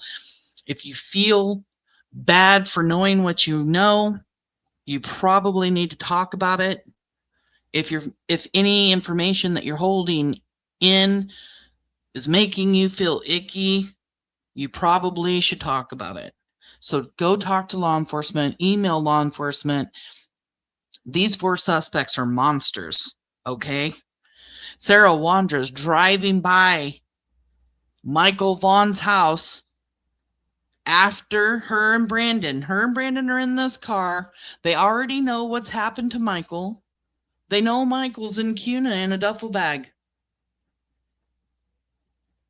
And they're driving by the Vaughan family house. And Sarah says she saw Brandy crying. Yeah, and she saw law enforcement there. She saw everybody else, everybody in the family breaking down or whatever. There was a lot going on. Why would you want to drive by the house? Why would you even want to do that? What kind of kick can you get, Sarah and Brandon, from driving around a house? And Brandon, why the hell do you need to call Sarah and get your timeline correct before you call or before you go talk to law enforcement? Your mom said that you tried to avoid any phone calls or anything involving Michael Vaughan. You were avoiding law enforcement. Why would you do that? If you didn't have anything to hide, why would you do that? And why would your mom tell law enforcement that you had to get your story straight with Sarah before you went to go talk to police? Looks like your mama hasn't protected you the entire time. It looks like she told police something huge. You shouldn't have to get your timeline your timeline straight before talking to law enforcement. You know what you know. You know what you did that day. What's there to get straight? Again, if you've heard anything from any of the suspects or even may have even heard a rumor, it's just so important to call and talk to law enforcement and give them a tip, 208-642-6006, or email findmichael@fruitland.org. Happy shitty birthday to you, Sarah, Wondra, and Adrian. Adrian's birthday was just the other day. I really just cannot even wish a good happy birthday. It's time for justice. I'm so ready for it. I mean, I don't want to go over all the old stuff anymore. I want to go over the new stuff. I want to go over everything else that put Stacey away, so we can just keep rolling through these dominoes and knocking them over. Let's just keep moving forward, pushing forward, praying, and like Brandy always says, share Michael's beautiful smile and face. Share a live, share anything that having to do with Michael, please. Again, if you have a tip, 208-642-6006, or email findmichael@fruitland.org.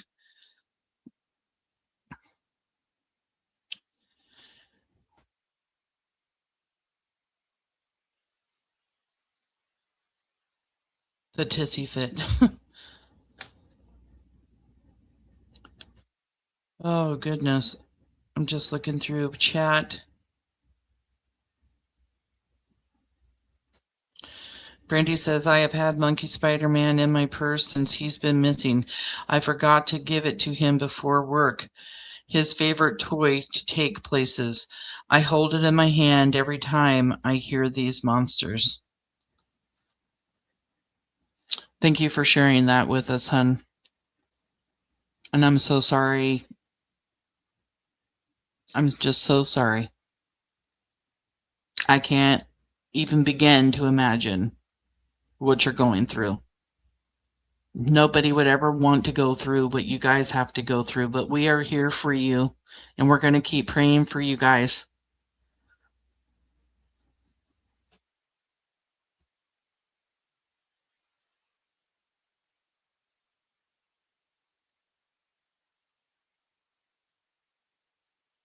Just looking through things.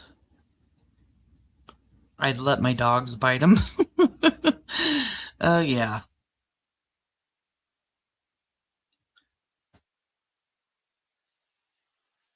Thank you guys for the support. Michael will get justice. He really will. There's no doubt about it. There's no doubt in my mind.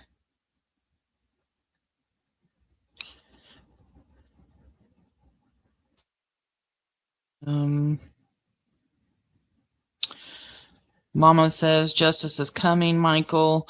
We will never give up, Monkey. My love, my angel, pinky promise.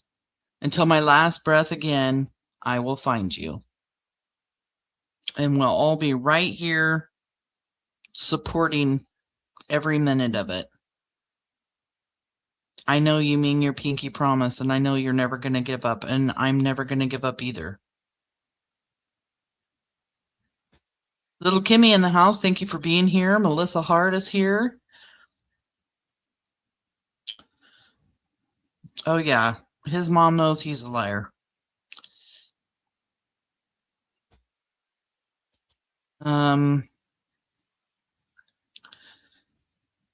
Just looking again through chat.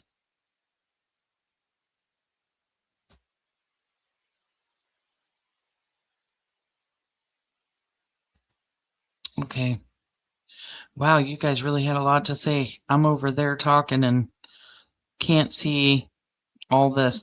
This is why creators use two screens, so they can watch chat and share their screen at the same time. Now I finally get it.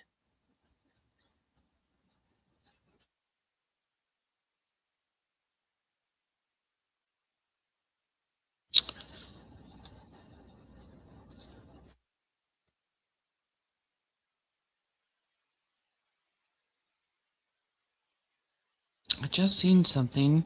I'm looking again. Thank you, Shannon, so much. I appreciate you.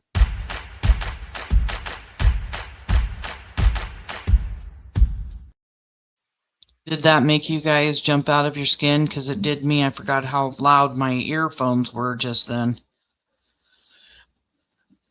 Thank you, Shannon, so much. They live for others' pain. What defines evil exactly? What they are. Or what defines evil exactly? What they are. I agree. I totally agree.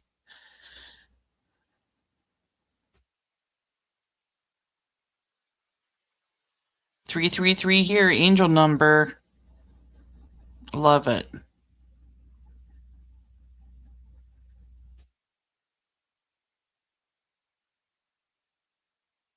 Monkey's army is so strong. Beverly, it's good to see you, hun.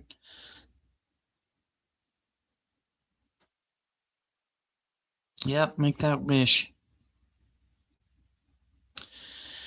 I'll be back Monday.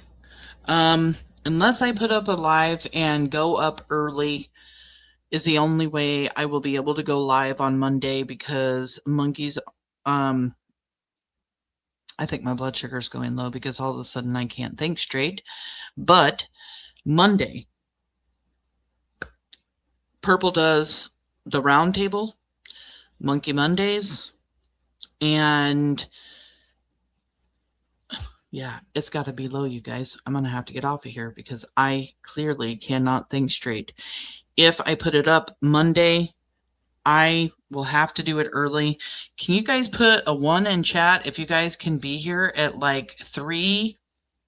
Like today's started at 4. I would have to start like an hour early, and I would also have to cut it really short because the round table usually goes on about 5 p.m. So it would only be able to be for a couple of hours. So let me know here in chat real quick whether or not you guys can be here early or whether after 4 o'clock works for you guys. Well, it's 4 o'clock my time. So it'll be an hour sooner than what I did today. And then, yeah, I've got lots of stuff I need to work on. So if I don't end up going live Monday, I'm going to just take that time to work on later lives. And you guys all know that I eat dinner with my grandkids on Wednesday, so I won't be here next Wednesday. I'm just trying to let you guys know I will be here at least 2 times. And if I can come up with more ideas for more lives next week, I'll be live even more. So thank you guys all for coming in. I love you guys so much. I appreciate it, every single one of you. I love you, Mama. Thank you for coming in. Everybody continue to say prayers and have a good night.